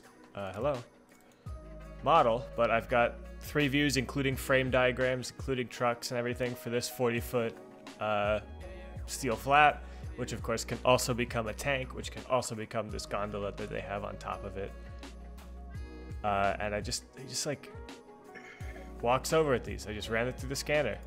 I've been working on off of some ye olde timey wooden passenger cars. And then this is my new standard for annoyingly bad reference. Is these two? What that? That looks fantastic. I'm looking at a Pennsylvania Railroad gondola right now. I don't know if the stream's behind. Yeah, you're a little behind. But these are the plans I get to work off of now. I still have 10 minutes. All right, 10 minutes. The model, the UV, and the texture. Oh God, that's not that bad. Well, that's the new standard for like, oh, this is unworkably hard to get with the plans. So, you should see the shit I work off of. I've had some pretty bad stuff. If I not to continue being distracted, but I guess I'll give up officially on my dream of getting this all done in time. This is my C3 bi-level was a papercraft model, which isn't going to get me tremendously far. This screenshot from Google Earth, this OpenBVE thing, and I think that's it. But the screenshot from Google Earth is what I did most of the work off of, which, if any of you guys model, is probably not the best bet in the world. Nicely, though, I had some awesome plans for the locomotive. So Maybe that helped. I've been on one in real life, you know. Does that help? Yeah, no, me too. Yeah. It's like this. I'm like, this is the best side view I can find of this thing. Anyway, that ended up taking a while. I'm trying to think, what else? The Metro Overhaul M100, no reference for that except for this. Just a little window reference thing that was squished from like a 3/4 view. That ended up turning out well. The default Metro Overhaul train. But I see. This is why I do Pennsylvania Railroad stuff, because there's just this one website that has all of the diagrams. I mean, they're not very precise, but they're not that unprecise either. Oh, anything will do compared to screenshots off of Google Earth, I guess. I'll do it.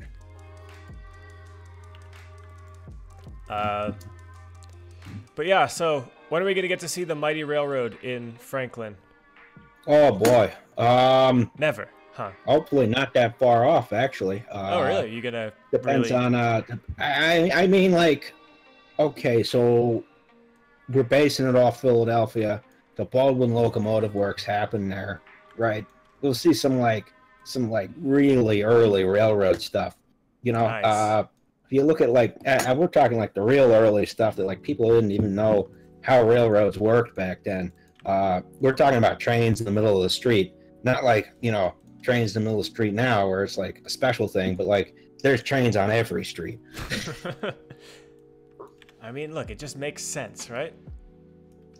The spot where City Hall is now used to have two railroads running through it. Just a railroad straight down Broad and a railroad straight down Market. Where Wanamaker's is now, which I guess it's Macy's, but everyone still calls it Wanamaker's, even like transplants. Oh, Wanamaker's. That used to be the main depot, where the trains just turned off of Market Street into the station. There's so much fantastic. That's part of the reason. So once again, I'm gonna be here like plugging how much you should watch Franklin, but just I love seeing the historical context for all this stuff, and like there's some wacky shit that went on before we figured out what cities should be like. Like we spent a long time not quite sure what to do with every single invention that happens and how to implement that into an urban environment. I still think it should work like that. I think they broke it by getting rid of that. Yeah, you know, every avenue should be Death Avenue, which is what they call Hey, it. yeah. Like, okay, like it's already Death Avenue. You know how fast those cars The cars go. That's true. You know what? Yeah, like you know, I'd rather have a slow train that can't stop than a fast car. That doesn't stop. Yeah, that doesn't stop either. I mean, like I bike a lot in cities. Like, you know, the train's gonna be at least a little more predictable. That's true. There you go. So I'm getting ready to see that re-implemented in your idealist future of Franklin. Oh yeah, I mean obviously everyone will take the train everywhere, and we'll. They'll just take the train to the Hyperloop depot, right? Oh my God. No, that'll be the other part in that series where we guillotine Elon Musk. Can I say that on YouTube? I don't know. My views are my own and do not reflect the opinions That of the host. Squigglehousing Corporation. Ugh.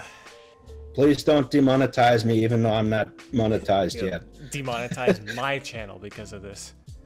Ah, crap. Welcome to the socialist revolution. We'll see. Maybe someday. Anyway, you're not going to do a Hyperloop, but it's the future. I don't know. When we get to the near future portion, I think I'm going to split the series off into, the good future and the bad future. Maybe several bad futures. We're already in one of them. I was about to say, it's like, so this. All you need to do is just flip the last presidential election variable. Maybe. Oh, that's not going to help. That's not going to solve any problem. That's not going to solve any of the underlying problems. Well, it'll solve some ones that we're having right now. It'll solve some that we're having right now, but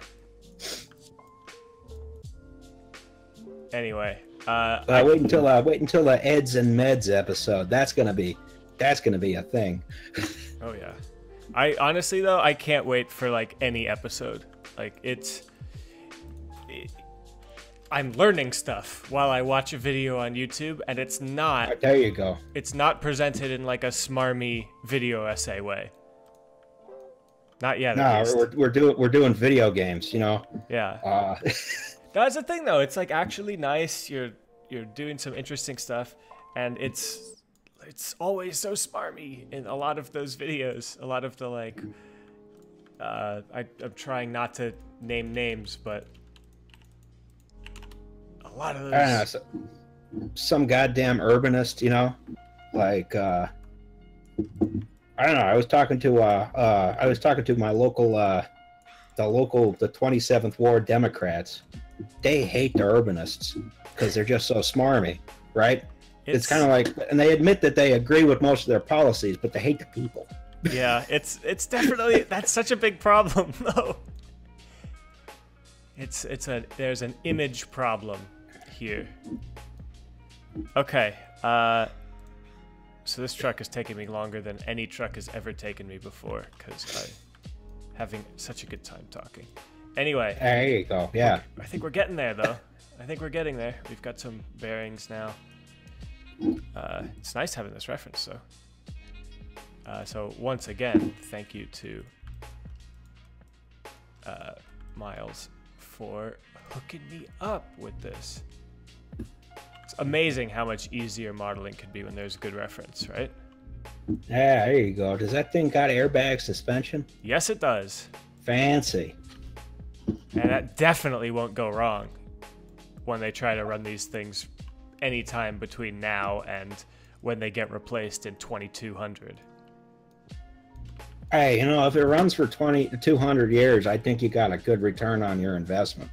That's true. And there's times when I think, maybe things would be a little bit better if they were still running the MP54s on SEPTA. They just keep on working. That's a good point. Hey, I mean, the K cars are still running in my backyard. I don't know if you can hear them over the stream. Two or three have gone by. I've been good so far.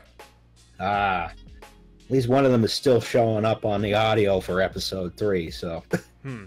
I think you may end up being okay, by the way. On that. Well, there you go. I've managed to get away with a surprising amount. I've recorded FBSs with the dishwasher running and nobody's noticed. I did some recording yesterday with the washing machine running, and it didn't show up. Yeah, you can do some pretty cool stuff.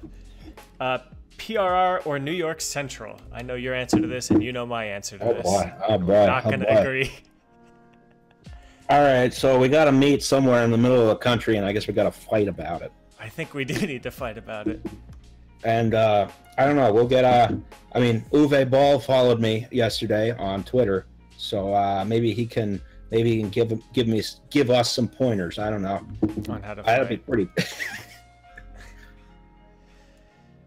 Anyway, they still operate F7s here in Arizona. Like on a tourist line or like in actual service? Because I think the Grand Canyon Railroad operates some F units, but they also operate steam, or at least used to. Isn't that First Nations line in Quebec still runs F units in revenue service? That's nuts. I guess if it's stupid and it works, though, right? Yeah, it's not stupid. Exactly. Though, I have a feeling. To Mr. Mallard Duck Aviation, the K cars are Kawasaki trolleys that run in Philadelphia. They were built because SEPTA missed off on the United States light rail vehicle order from Boeing, which turned out to be a huge lemon. Yeah, those cars were terrible. I'm making some at some point. I can't wait. But man, they suck. Yeah, they're very bad. Well, as far as I know, none of them are still running. Yeah, I think Boston got rid of theirs. Yeah, so, but the K cars are still running. And the rebuilt PCC2s on Route 15 are mechanically identical to K cars. So, apparently it's a modern design. Hey, if it's stupid and it works. This is like it's old and it works, you know? That's true. Well, I mean, but if keeping it is stupid, but it works. All right, so I think that's my truck pretty much sorted. That looks pretty close to the real deal. I'm pretty happy about this. One thing that these do also have, though, that I need to make sure I get is due to the fact that New York City is this ridiculous confluence between far too many railroads. These operate on both pantograph, north of, I think, Stamford, Connecticut, and Third Rail. They do the switch over at, it's somewhere between, it's between Stanford and Grand Central. I don't recall. I think they can do it at like speed New somehow. Rochelle. They can do it at speed now, which is it's super cool. before New Rochelle, I think. I couldn't tell you offhand, though. There's some. They used to. I remember back in the day on the M2s, they could not do it at speed, and when they did it, all the lights in the train turned off. On my horrible trip to go see the Harvard Yale game, that was the last time I rode on one of these.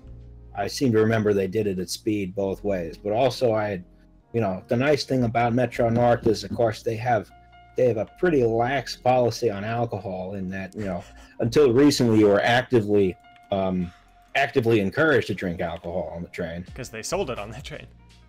Yeah. Fun fact. Yeah, why don't they do it anymore? They are. The only reason they got rid of the bar cars is because the M2s that carried them needed to retire. Yeah, that's the thing. It's like I heard they might be bringing back the bar car. I'm not sure though. No, the order for the next set of these M8s, which they like the design, they're sticking with it, includes bar cars again. Oh, thank God.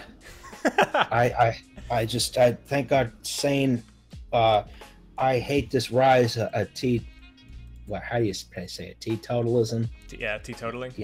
Yeah, I hate those people. Oh my God. That's another thing about the Franklin series. We're going to do a whole episode about alcohol in the revolutionary area. No. We'll do that too. There's this great book everyone should go buy called The Alcoholic Republic, which explains how alcohol affected the politics of revolutionary America and before and after. And, there's a reason we had the Whiskey Rebellion, for instance, or Shays Rebellion or something like that. And that's because if you were a farmer on the other side of the Appalachians, you were farming grain, you were farming rye, you were farming any kind of this stuff, you couldn't get that over the mountains before it spoiled. So the only way you could transport and sell your product was to distill it into whiskey. So once you started putting taxes on whiskey, you were putting taxes on people's entire livelihoods. And this is why these people rebelled against these taxes, because it was like, I can't sell my product any other way than to distill as whiskey. And of course, that was back when, during the Revolutionary era, most people were drinking 2 quarts a day. It happens. So Kids Vision says, fun fact though, Boston got themselves Ansaldo Breda light rail cars as a replacement for the Boeing cars, which are most likely even worse than the Boeings. I don't know. San Francisco's running some pretty... We're pretty happy with our Breda cars here. Ansaldo Breda seems to be like a hit and miss company, you know? Oh yeah, like Bombardier. Though lately they're just a miss and miss company. Yeah, it's just a miss. That's like it's like you know, I'm more worried about more worried about being the guy next to who they're aiming for, you know? Yeah, that's true. Man, I'd say poor Bombardier, but they really brought this one on themselves. Yeah. Yeah. Anyway, with the exception of the pantograph, I think we're getting pretty close to done here. There you go. The trucks are looking mighty good too with them third rail shoes. The pantograph though is going to be annoying to say the least. I definitely say copy and paste all the way. Yeah, I'm beginning to lean into that as well. And hey, you know what? If I can get the whole model done in 2 hours, that's not so bad. I done pretty good there, yeah. Hold on, I'll be right back. Cool.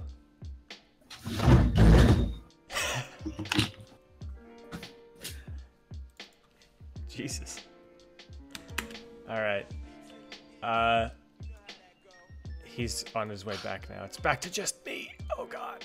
It's so much easier to stream when you can just be having a conversation. But if literally, once again, if any of that stuff sounds interesting to you, any of the cool, like I'd never have thought or known about things like the Whiskey Rebellion having a factor in urban design and having a factor in the rate of development of a city. But damn it, these things do that, and you will learn all about how they do that with Franklin. Ah, he said doo-doo. I really walked into that, huh? You walked into doo-doo? Ew. No. Oh, we're having a type of airplane fight in the comments now. Presumably because we said the word Boeing once and airplane people can't help themselves. Okay. My take is that all airplanes are terrible. So you got to go through security, and then like every time there's like a noise, you don't know what it is. You're like convinced that you're gonna die. Maybe that's just me. I don't know. I'll do it if I have to, but like the more I can avoid airplanes, the happier I am. Me too, which it sucks that my current job has me flying all over the country once a month. I spend so much time flying around and away from home. It's even like when you know damn well exactly what the noise is, you're like, oh my God, we're going to die because they're putting the flaps down or something. I've gotten very good at, I have a very strong internal rating system for the pilot's landings and everything. Do you clap when the plane lands? I used to. I'll admit that. Oh my God. I thank the plane driver when I get off, though. Oh, there you go. There you go. That's pilot. A good idea. I did say plane driver. I know it's a pilot, but I was trying to do the thank the bus driver meme. I believe the pilot is the person who brings the cargo ship into the harbor. Yeah. Anyway. Yeah, as much as I'd like to take the train everywhere in here, my work will only pay for a coach ticket on whatever method. So it's either I have a nice 90-minute flight, I get to wake up late in the day. I have a nice 90-minute flight down to, like, my last event was down in Anaheim. And then, so I get into Anaheim and I have enough time to go meet up with friends and things. Or I take the Coast Starlight here, wake up at 6, 7 in the morning to try to get to Oakland by 9, hoping the train's not delayed, and spend literally all day on Amtrak, which is still nice, but I can't get... That's just a lot of time for me. Have you heard about the proposals for the Southwest Chief? I've heard that there are proposals for the Southwest Chief and that they're not pretty. Dick Anderson wants to trunicate it at Albuquerque coming out of Los Angeles. and Dodge City, Kansas, coming out of Chicago, and there'll be a bus in between the two. I did hear that. That sucks. That's the stupidest idea I've ever heard. How the hell are you gonna sell? That's a route that I want to take too. And how the hell are you gonna sell that to anybody? The point is they won't. Oh, and the other thing is, oh, nobody uses this, and shut it down. No, it turns out people actually do use Amtrak. Like, this is an actual essential service. There was a hearing, I think, today, and a bunch of senators had a shit fit about it. So I don't think they'll be able to do what they want to do. But that is one thing that's awfully nice about the fact that Amtrak serves the middle of the country. So I'm hesitant to say so well, but so okay. Yeah, that it serves the middle of the country so okay. So bottom of the barrel adequately. It gets such a solid C minus grade for serving the middle of the country. But it ends up pretty budget cut proof, or like service cut proof. I guess budget cut proof is probably not the case for Amtrak. I mean, they'll cut the budget, but they won't cut it enough that they actually stop running the trains. Yeah. Yeah. We'll see. Will the Southwest Chief come to Phoenix? Amtrak doesn't come here. It sort of comes to like south Phoenix, and the problem is just the line doesn't go to Phoenix. They have to have... Phoenix is an affront to nature. Honestly, I lived in It Phoenix. will be reclaimed by the sands before Amtrak comes to Phoenix. Amtrak comes adjacent to Phoenix. Amtrak comes approximate to Phoenix, but I think that's the best you'll ever get. At least until somebody has a better idea. But it was, who would have thought it was a really good idea to let private railroads keep the profit-making freight side of things and dump the side that didn't make any money onto that government of ours. I believe that would be a man named Richard Nixon. Okay. That's the worst thing he did. That was the worst thing that Richard Nixon did. I think LBJ just wanted to let passenger rail die. Well, I mean, it is better than having it die, but I think, like, man, the fact that, and then now everybody's like, Amtrak needs to run at a profit. Passenger rail never, ever, ever ran at a profit. That's true. Because like the whole thing was like a land grab to start out with, you know. Well, it was a land grab, and then it was just, honest to God, it's an advertisement for how good your freight service is. Yep. That's all it is. It was literally, if you had the fastest passenger route between Boston and Chicago, or Philadelphia and Chicago, people would be like, damn, I bet they have the best track and the best engine, so I bet it's the fastest freight passenger route. Like, there's a reason why the boxcars back in the day went and said, like, route of the streamliners, or like the super cheap. Like, they were literally billboards for the passenger trains, because you'd see one go by and it would say, like, Santa Fe, route of the super chief, and you'd be like, damn, super chief, that sounds sick. Let's ship my crap on the Santa Fe. Plus, you had the partial and express service on the head end of all the passenger trains. Also true. true. Where the rail money is made. That is also true. Amtrak made a ton of money on that stuff. Yeah, and FedEx got mad. And FedEx got mad, and the freight railroads got mad, because they're like, yo, why should we be hosting Amtrak if they're just going to take some of our express service? And then they made it so Amtrak can no longer run that revenue freight, and then didn't take that business. They just didn't do it. Bizarre, because all up and down the Northeast corridor, there's these post offices built directly on top of it, you know, which all have mail platforms and crap, and they can't use them. And like the Philadelphia main post office is now an IRS office. Nice. And you know, they're turning the one in New York into a train platform, into a head house, Moynihan. Farley Moynihan or whatever. But like, it was such a good system, and then it honestly, it makes a little bit of sense why the freight railroads would be pissed that Amtrak is running freight with priority on their tracks. Yes. But for them to say, no, we don't want Amtrak to do this, and then Amtrak's like, fine, I guess we'll get rid of this nice profit-making part of our business. And then for those freight railroads to not then take that over.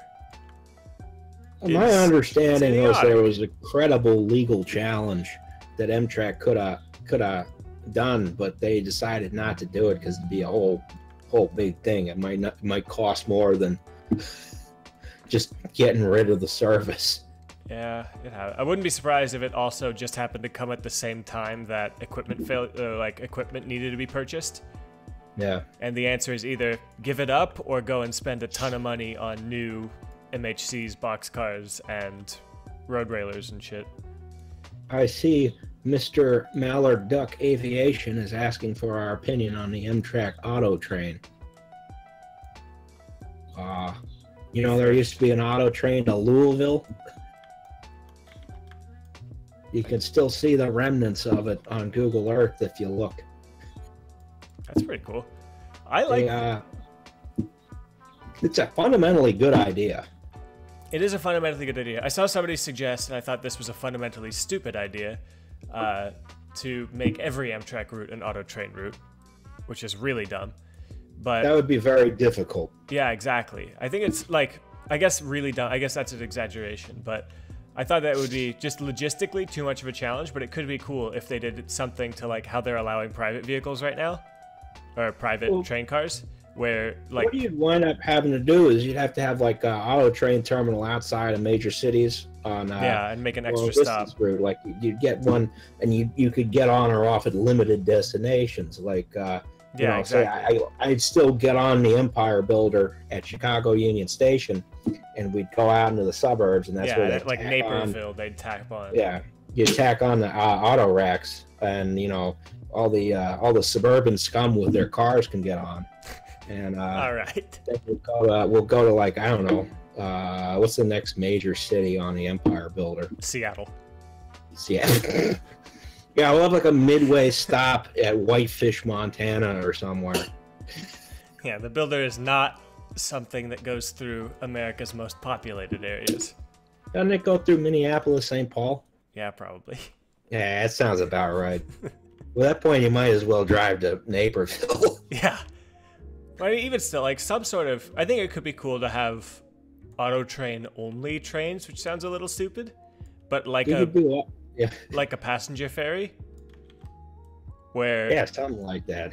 It's just meant to basically imagine if you could bring your car through Naperville doesn't serve the Empire Builder. Damn it. Well, now it does. Well, yeah, exactly. With our idea. In our future, it does. All right, fine. Only the chief and the Zephyr. Huh? I thought they all left Chicago the same way. I guess not. I need to take the Builder one of these days.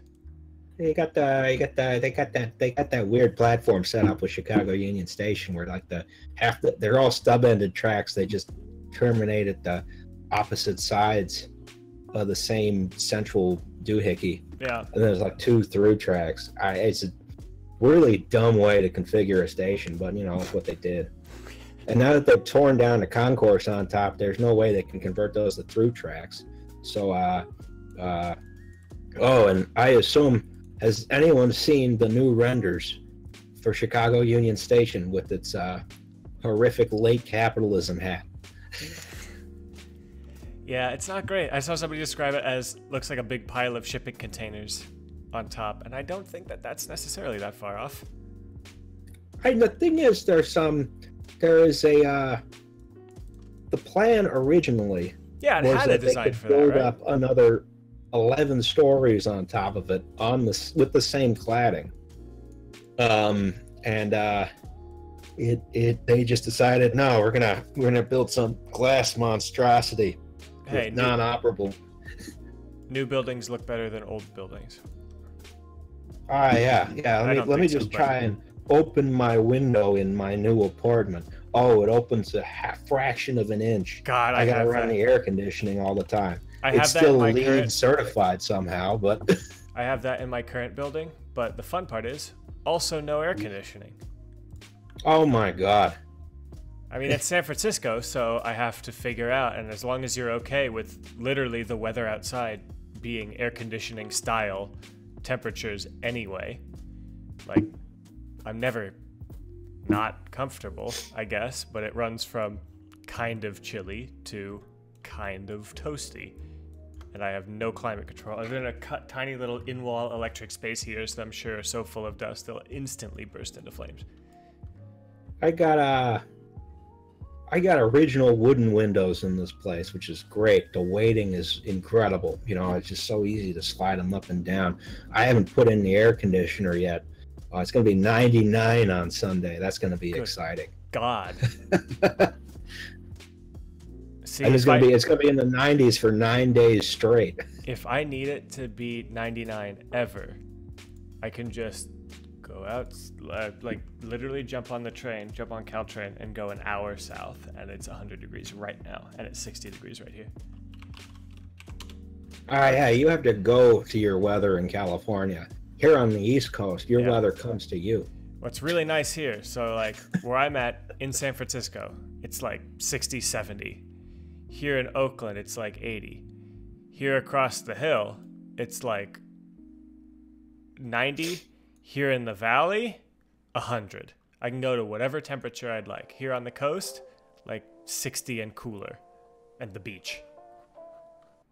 Well, the old place I lived in, people would, you know, all my roommates wanted to run the air conditioner constantly.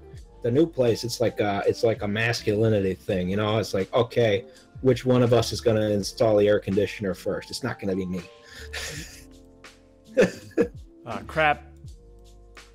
My secret trick for getting some of these doesn't quite work. I can't zoom in far enough. It's too blurry. I was really hoping I'd be able to get a beautiful top down of these things. There's some old M2s, by the way. And once I finish this M8, at some point we'll see M2s from me, because I just need to basically throw the pantograph from the M8 on top of my M3, and I'm done. I see you've, from my side where I'm watching the stream, you've just zoomed in on beautiful New Haven, Connecticut. Oh yeah. That's what I'm looking for. Holy crap. I almost tossed my phone down a storm drain by accident in New Haven. Whoops. Glad you didn't. Man, Shoreline East runs a whole bunch of... There's a bunch of weird crap here. Here's all the FL9s still. A string of SPVs for some reason. And then all the Shoreline East cars. They got a couple of those in Wilmington. Of SPVs? There's one here in California, too. Oh, nice. There's some at the shop right next to the Wilmington station. They got some SPV shells that were never fitted out. And they're just sitting there. And they're stainless steel, so they look pristine. Nice. Now, we have a real, live, legit one that they use from time to time. What, can you, like, go on it? No. It's an inspection car. I imagine most of what they're inspecting is the car itself. Apparently not. You can see it right there in the middle of the screen here in this Caltrain facility. I can't wait to... I've been wanting to make this building for a long time, and eventually I will. It's just a really nice, modern train facility. You have to... yeah, SPV. I imagine if you're using it for inspections only, it doesn't matter that it has, like, 30% downtime. Yeah. No, it doesn't matter that much. Yeah, it's a weird thing, because it was originally Amtrak, and then it got sold to the DOT, who bought it off of Amtrak. And then it got sold to Caltrain, who use it still. Yeah, look at this stuff. You can see the old roads where they used to go through where the yard is now. Like, this is the sort of stuff that's really hard and time-consuming to build in, like, a regular City Skylines series, which is why I think ones that go through history are really exciting and cool. Because you basically get all this for free, right? Yeah, I'm gonna be like, okay, yeah, here are all the streets. Oh, we've closed half of them. We've closed half. Yeah, exactly. You get these really nice, like, I love in. We're stretching all the way back over, back to here. We'll do Philadelphia for you. But like, you can look down any major highway and see dead end streets that used to connect, and how neighborhoods used to act. Like, look at this stuff. I was coming back home yesterday from buying a bootleg Grateful Dead T-shirt. And I was trying to bike back from 46th Street Station. And I was like, I got to go to the next street, which is 47th, to get where I want to go. And I biked down Market Street, and I realized, wow. I didn't realize until I got to where I was trying to go that I went to 48th, because apparently 47th was blocked off because there used to be a giant industrial tank there. Huh. See, that stuff is so wacky and so cool, though. Because, like, you can definitely see if, like, these little tiny streets just turn into parking lots and things so the highway could be built. And, like, that's... You have to find that and come up with it, like, almost come up with it yourself if you try to just build it normally in cities.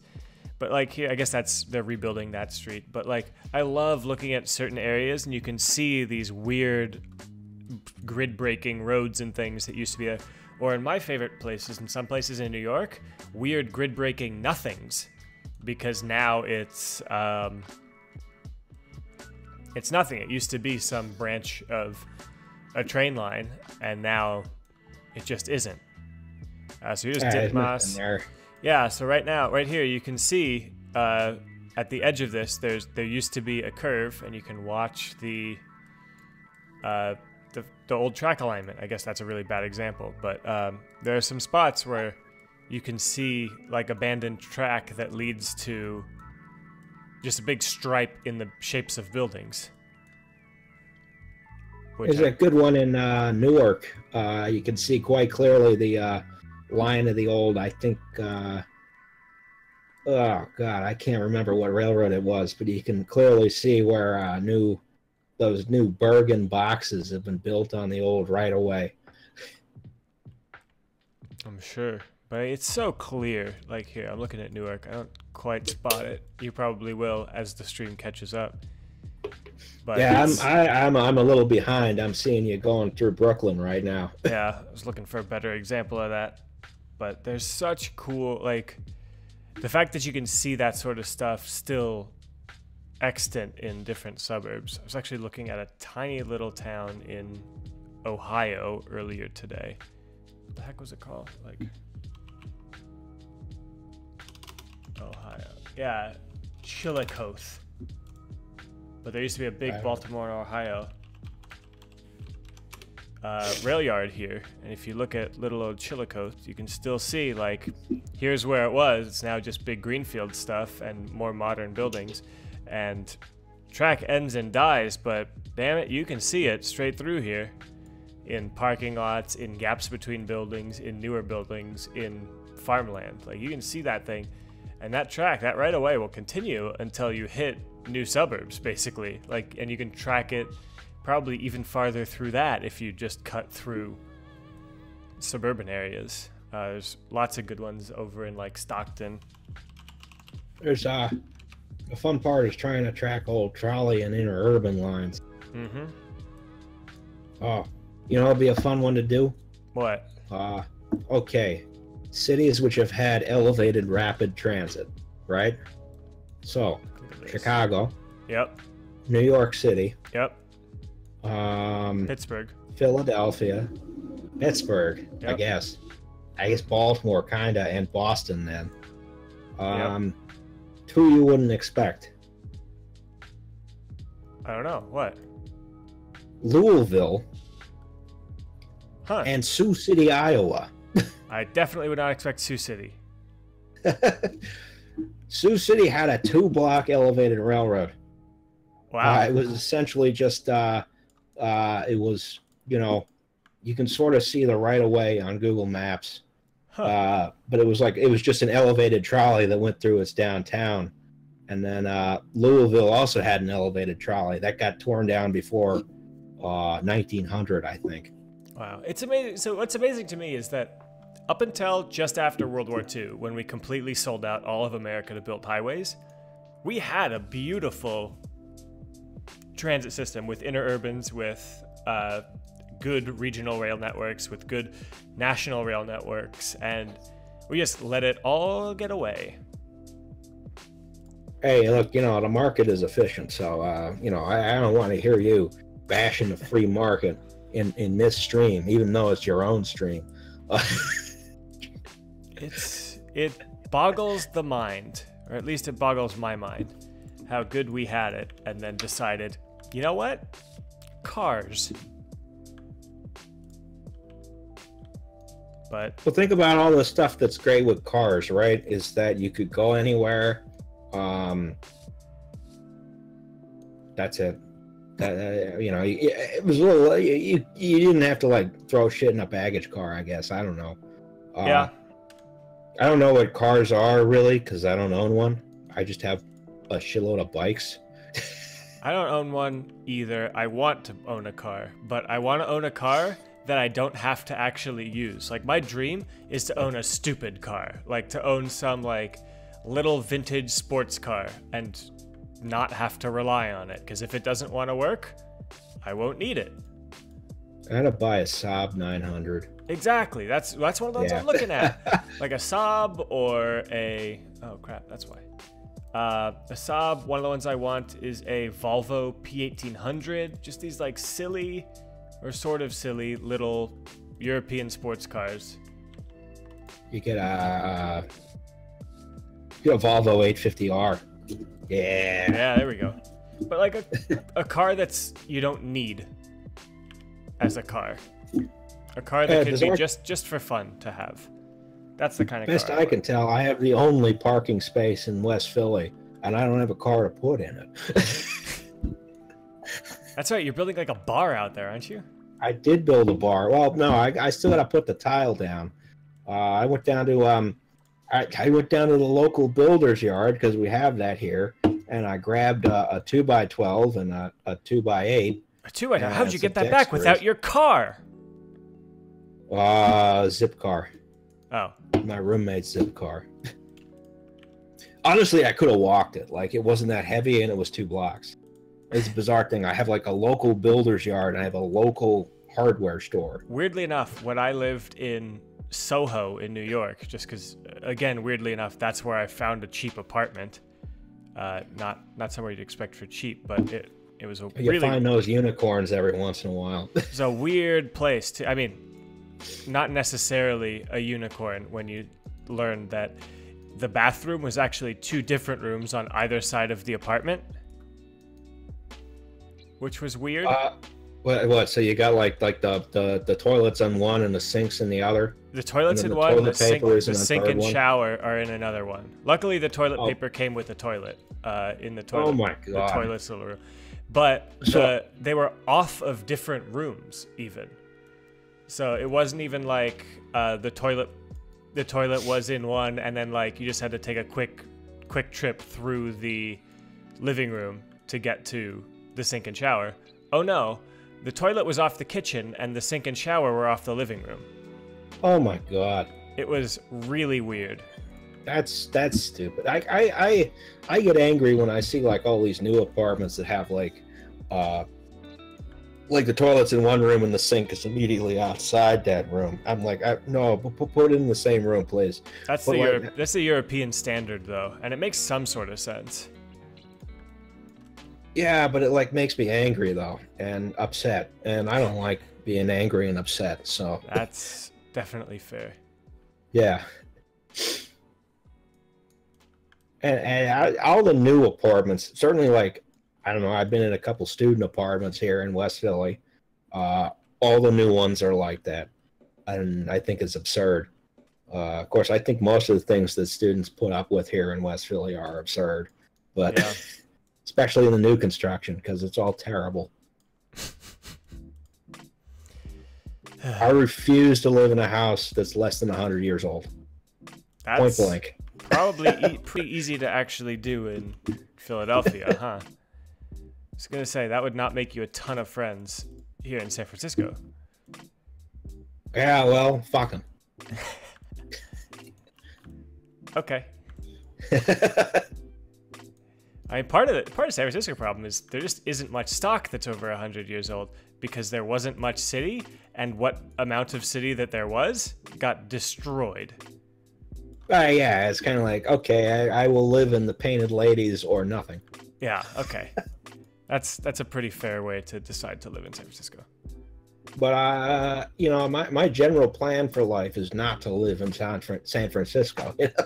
Well, so was mine, but here we are. Hey, you made poor life choices. Eh. You have no one to blame but yourself. Yeah, I had an opportunity to move back to Brooklyn a couple months ago, and kind of glad I didn't take it, but I wanted to. Hey, Brooklyn's not good either. I liked it. they got a nice brewery there. They or a couple do. of nice Brooklyn breweries Brewery, there. very nice. God, why is this so Brooklyn Brewery, actually, I thought it was going to be awful when I walked in there, and it turned out to be great. to be great? Yeah, exactly. Me too. And you just buy the little tokens, and then it's a great system they have there because you don't think about the money anymore. You get to you get to try good stuff. It was part of my harebrained scheme that we were gonna walk from the L train to the 7 train. That turned out to be a bad idea. Oh, right up through Greenpoint. What do you guys think about the new quote-unquote high-speed routes being developed in California and Florida? Well, I can't stop California high-speed rail now, or it's gonna be really dumb. Yes, that's basically what I was saying. Brightline looks interesting. It will not succeed. It doesn't go far enough yet. So unless these guys who are investing have a lot of money and a good chunk of time that they can wait for any of their investment to pan out, it will close and some other commuter railroad will pick up some really cool Siemens single-level equipment. I would expect it depends on precisely when the recession hits. That's also a good point. If they can get to Orlando before the recession hits, I think they'll be fine.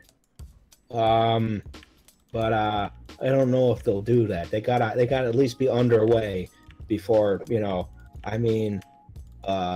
before we start seeing a major economic slowdown. Yeah, that project's got to be funded and underway. I think that's a good way to look at it. Yeah, high-speed routes. Yeah, I think somebody says Brightline's cool, but I'm not sure about California. I'm actually kind of the opposite way. I think California's it's gotta happen. Like, I think people are gonna try to have it not happen again, / as always, but it's gotta happen by now. We've committed money to it. They're building shit for it, which means it's gonna be an awfully interesting time if it doesn't happen. You'll need to. You would need to elect a real shithead to prevent that project from going forward. I mean, that's the thing. Yeah, I think there's enough sunk cost. But with that said, again, I think a lot of it depends on when the recession's going to hit, if and when. I think honestly, how much grift is involved? That's the other question. Yeah, California, I have no idea, because the problem is, you look at California's building costs, you're like, holy crap, it's all so expensive. But a lot of it's because of insane seismic standards. Because you can't get anything insured here unless you either buy very specific, very expensive seismic earthquake insurance, or you build it so that it won't fall down. Yeah, the weird thing, though, is even here on the East Coast, seismic standard is the government code in most cases, at least from an engineering standpoint, because the seismic standard over here is based on, like, the last time New Madrid went in, like, 18-something, or 1818, I think, actually, which, that was like the 8.4 in the Mississippi River Valley, and since it's an East Coast earthquake, you still feel it, 800 miles away. Yeah.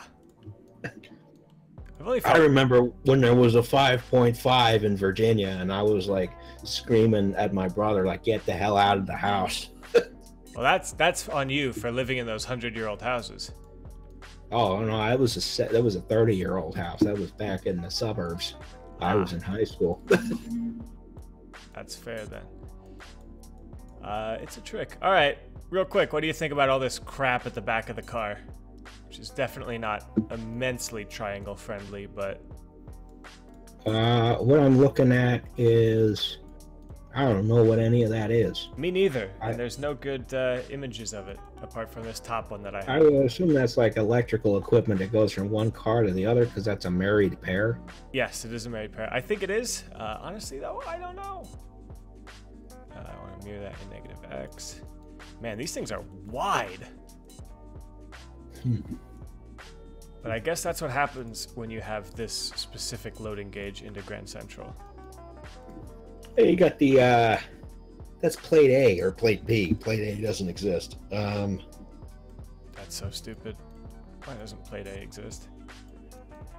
Presumably they assume there'd be a narrower loading gauge at some point. It's like, oh crap, we just keep me. Amtrak is Plate also... A is like little theme park trains, you know? Like the Disneyland Railroad is plate A. Yeah, or like not even that. That's narrow gauge. I'm talking like those like 1 foot 6 inch gauge trains with the diesel engine in them, but they still look like a steam locomotive. It just sounds like a lawnmower driving past. Yes. I know the type. Yeah. Like Burke Lake Park back when I was a kid.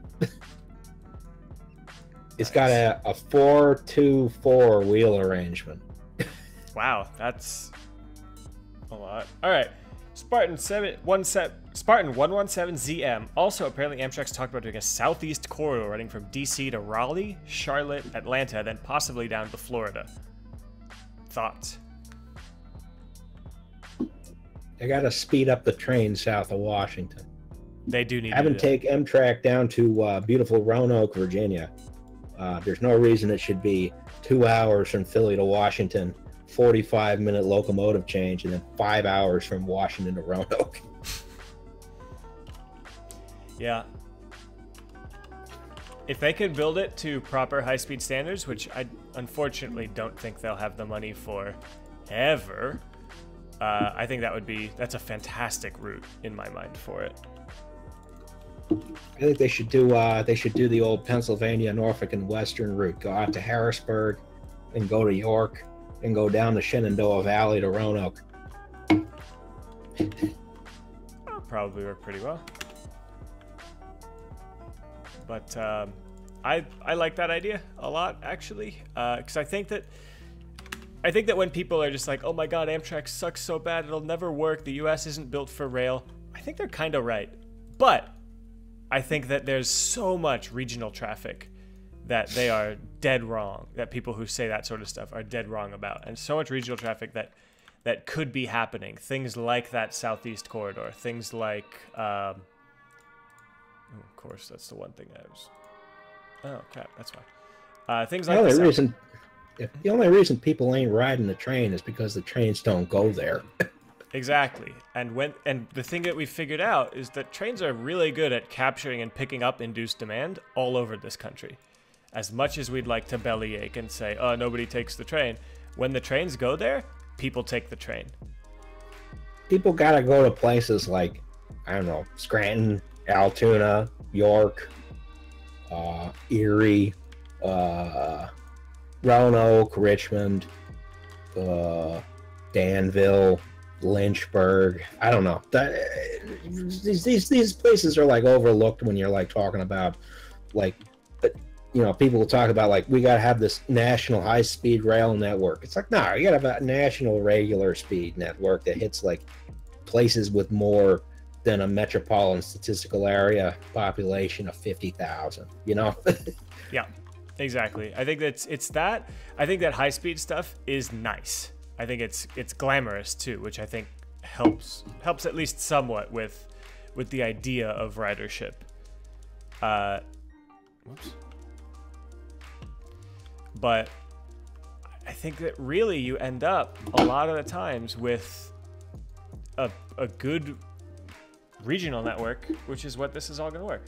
So he says Scranton is where The Office was filmed. That's actually not true. Scranton is where The Office was set. It was filmed in LA, and you could tell because whenever they go outside, you can see palm trees and mountains. You can see mountains in Scranton. Okay. You can't see palm trees, but you can see mountains. All right, you can see Californian mountains. As Fawn Barron says, I'd just drive to Scranton, Wilkes-Barre if I had to go there. I don't have a car, so I would take the train there. Yeah, exactly. And the fact that you could just drive, if you have a car, that you can just drive, is a great, it's a great sign. I mean, the fact that you should be able to choose, and if you can't afford a car, or for whatever reason can't drive a car, the fact that we have so much of the country completely unlinked by any sort of transit network or transportation network other than cars, is really disappointing, because when you have somebody that's disabled and can't either afford like a paratransit vehicle or some sort of specialized equipment to help them drive, it's also not safe. But like if you have somebody who's blind or like effectively blind and can't drive, it's crazy to expect that they can, or it's crazy that they can't get anywhere. That how much we restrict that mobility because we only offer road networks for people. Or like, you just don't want to drive. You know, that's the other Or you thing. don't want to drive, The yeah. other thing is like, you don't want to drive. You don't want to go on a bus. Buses are, they're just not good, right? You can't really use the bathroom. You can't really eat. You know, you're just like, the bus is just not. They're smaller. It's fine if it's like less than 2 hours, but yeah, like they're smaller, they're less comfortable, they're not desirable to be on. There's an absolute stigma in this country over bus transit. the other thing makes a is lot of they're people- not. It's they take a long time. If you're on a bus route that's not direct, you know, it takes a long time to make a stop in a little town. And they're Like, also if they're there's- susceptible to the same things, same problems as traffic. They'll get stuck. We don't have bus lanes on major highways. I think we probably should, but they're susceptible to all the same problems. And there are very few advantages to taking a bus when you can drive. Because it's conceivable for like a train from Philadelphia to Scranton to make a stop in Jim Thorpe, right? That's gonna take a minute and a half out of the schedule. If it's a bus, you have to get off of 476. You have to go through the toll. You have to go on surface streets through, you know, the drop-off place. You have to wait 4 minutes for people to get on the one door. Then you have to get back on the surface streets. You have to get back on 476, which means going through the toll again. And then you're on the way, and you've probably lost like 10 minutes just making that one stop. It's absurd, you know. You can make trains can go faster than buses just because they don't have to deal with the shit. Yeah, no, it's a good point though. There's a lot of extraneous crap. That's assuming that you're not inflicted on a bus to I heard this described one way as a regressive tax, and I think it actually does a very good job, of a bus being stuck behind people in their own private cars is a way It's also true, yes. that basically removes people's time, removes by and large poorer people's time, people who can't drive, which means they have a harder time working. I worked with somebody once who, when I was in a rich suburb of San Jose, and I was working at a local community access TV station, and Right. one of my coworkers lived in San Jose City proper. I drove in a car from my house or my parents' house to this TV station in 6 or 7 minutes. I could have driven, like, this girl who I worked with had a 2 or 3 hour bus ride, and many of the meetings and things she had got out and finished too late to take the bus because the bus stopped working. But we had to work town meetings and everything that often ran deep into the night, annoyingly. And that meant that she had to go and spend a lot of her money, more than I would have spent amortized on the car, on an Uber, because she had to go and do this. It would have been like a 25-minute trip, but at midnight, whatever. That sucks. Like, she had no choice. I hate employers who are not sympathetic to people who have to use public transportation. Having worked for more than a few in the past, where like I have to use public transportation to get places, and they're like, you know, this is real easy if you just had a car. It's like, well, I don't have a car, and you're not paying me enough for me to get a car. So, Yeah, no, it's why are you complaining? It's a trick. And the fact is, like, I've seen so many people that are surprised, even when living in San Francisco, that I don't have a car. I'm like, no, I don't need one, and I also don't want one. I feel like the liability for it, the having to keep it and maintain it, is something I don't want. But at a lot of times, it's unfortunately something that I need, because we don't have good options here, I guess. The insurance here isn't exactly cheap, you know. Like a wide street has 1 lane and 2 parking lanes, so people get sideswiped constantly. Yep. I mean, hell, I'm living right now. The road that I live on is near one of the entrances to or from the highway. It's a big one-way street that leads directly into kind of the downtown sort of area. And the traffic is just wall to wall. If I had to drive, I'd be in this crazy wall to wall. I'd have to merge out into some 5-lane one-way thing. I'd have to do all this stuff. That's just not great. And I don't want to have a car. I can just walk right out and leave, and it's fantastic. And man, if other people could walk or could take a better transit system to get people here, because where I am, for me to get to the train station, it's either a 7-minute Uber, a 15-minute bike ride, or a 30 to 40-minute streetcar trip. Because it has to do a giant C shape out of the way, going all the way down Market to the Embarcadero and all the way over and around. I can basically see the Caltrain station from my window, but to take this insane extra loop. Luckily, they're about to cut a big corner off of it, but still, I'd have to then go. I was gonna say, ain't they building that big tunnel? Yep, but right now it sucks. Anyway, I finished the model.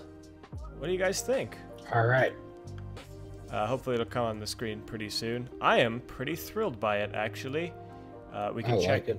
We can check the UV. What I'm saying. You can check the UV export here.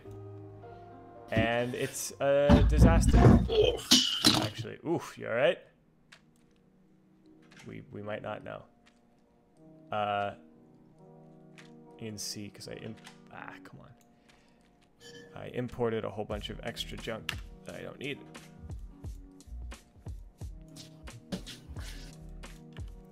Yeah, so I think I honestly might call it here. 3 hours is an hour longer than I expected. And I thought I'd get the whole thing done, but instead I'm actually pretty happy with what we got. That being the model. I think that's going to look really, really good in game. Next up, of course, is going to be the UV. Right now it's this insane mess, which doesn't make any sense if you look at it. But will hopefully make some sense at some point. Like, we obviously have to make it make sense. I might try and stream that again too. It's kind of fun, but streaming is fun. UV laying out though is not, and usually I'll just do it by leaving the software open and being like, I'll do this someday until it's done. There you go, yeah. A death to UV mapping. UV mapping sucks so bad. It's easily my least favorite part of the entire process. Sometimes I have fun with it, but usually when I'm having fun with it, it turns out shit. Sometimes it's fun. Sometimes I'm like in the mood to UV, but 100 times more than I am in the mood to UV, I'm not in the mood to UV. I was in the mood to UV when I did those modular warehouses, right? Yeah. And now I look back at them, I'm like, I should have left a lot more space for, overhang, because they get all those seams in the roof, and it doesn't look that great. That's the one problem. So this game, unless you use the Sharper Textures mod by Ronix, use like blurs and adds unnecessary anisotropy? Anisotropy? I don't know. Is the mid-map really helping, and it looks terrible too, so whatever.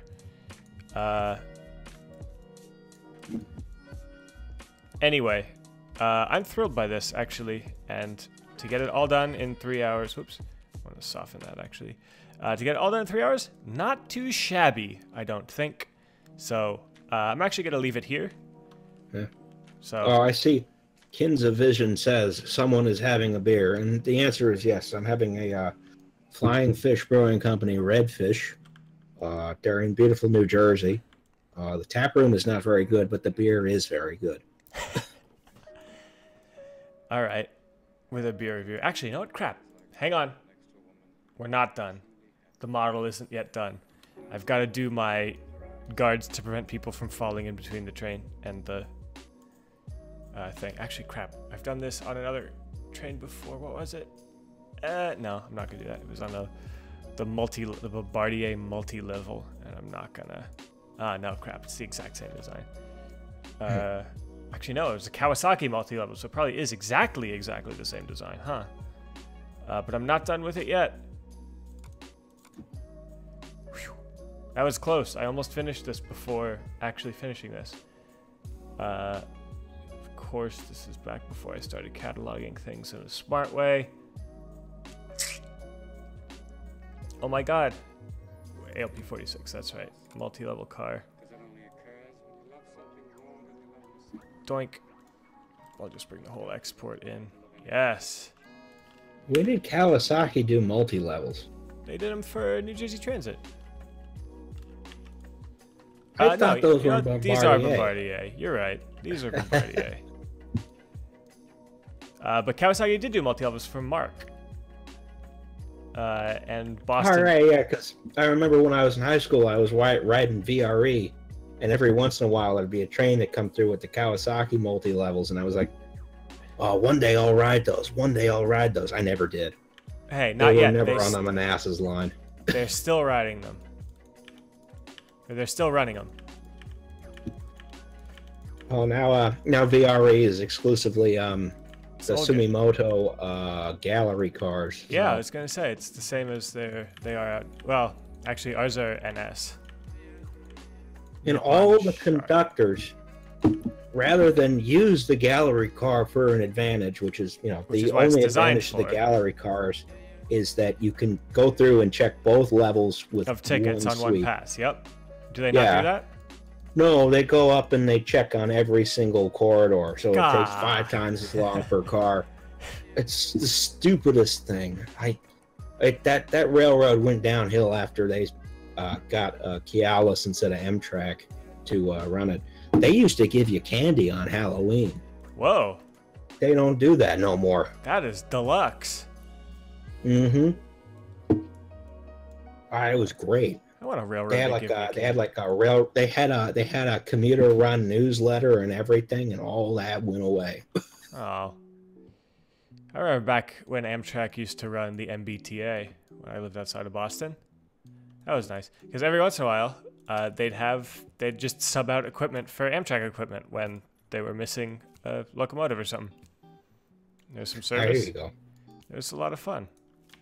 Because I got to be like, I'm like, oh, cool. It's my favorite locomotive, an F40 on a train I'm using. And it was in the Amtrak, like, Phase 3 and everything, because they definitely didn't give Boston their best and brightest equipment.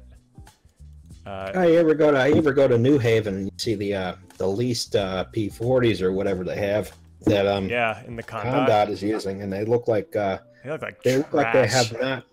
Yeah, they haven't been cleaned in like 20 years, despite having only been leased for probably 5. 5, yeah, exactly.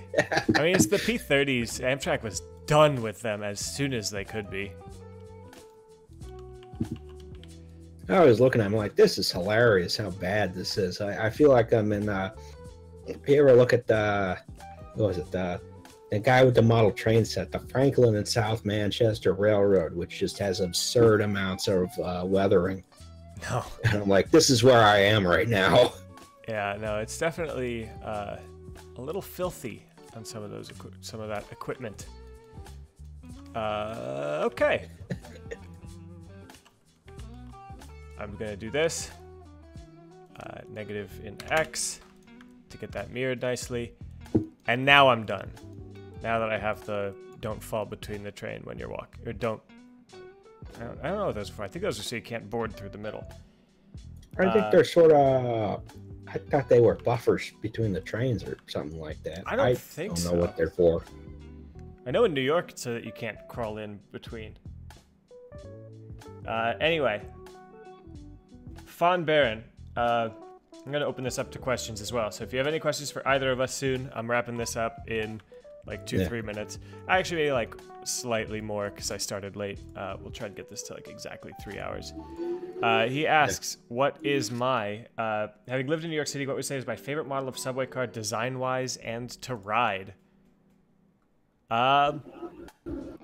Design-wise, I like the newer cars, the R160s, the R144, R148, or sorry, R142 and R188. They're usually cleaner. They're usually a little nicer. You're less likely to have a busted air conditioner. But to ride, gotta give it to the old R32s with that railfan window up in the front. Let me get the gate cars. I want to ride on the open platform. In the tunnels. I've done the low Vs. which were a lot of fun. But I'm I talking. did the gate cars in Coney Island. That was great. It was raining though. They wouldn't let people out on the open platform. Oh, I need to do that again someday, or I need to do that when I go back. Anyway, how many tries? Says Tim. 2,600, but I haven't cut them down yet. So if you'll look, there's a bunch of stuff that could be cut down. Down here, these edges here can be collapsed, and that doesn't cut a ton, but it cuts some. So there's a lot that can be done. Unfortunately, I've done a lot of it. Not unfortunately, but like there's a lot. I still have all sorts of interior faces that I don't need. I still have a lot of back faces I can cut rid of. Just because I was trying to make this quickly. That'll all happen probably pretty soon as I get ready to UV. Merge vertices. So can the Hyperloop succeed? Let me link you to my Medium article. Yeah, here we go. I personally think so. Read his Medium article. It's very, very good. But personally, I'd also kind of agree and say no, just for the fact that I think that building any transit system completely whole cloth and any infrastructure where you need to both build the infrastructure in and out of cities completely whole cloth, where you need to either find right-of-ways to redevelop or construct new ones, particularly ones that need to be so high speed and so carefully built. So it says, oops, remove any web addresses and try again. Which doesn't help me on account of I was trying to post a web address. So what I'm going to do is I'm going to say, search for this phrase.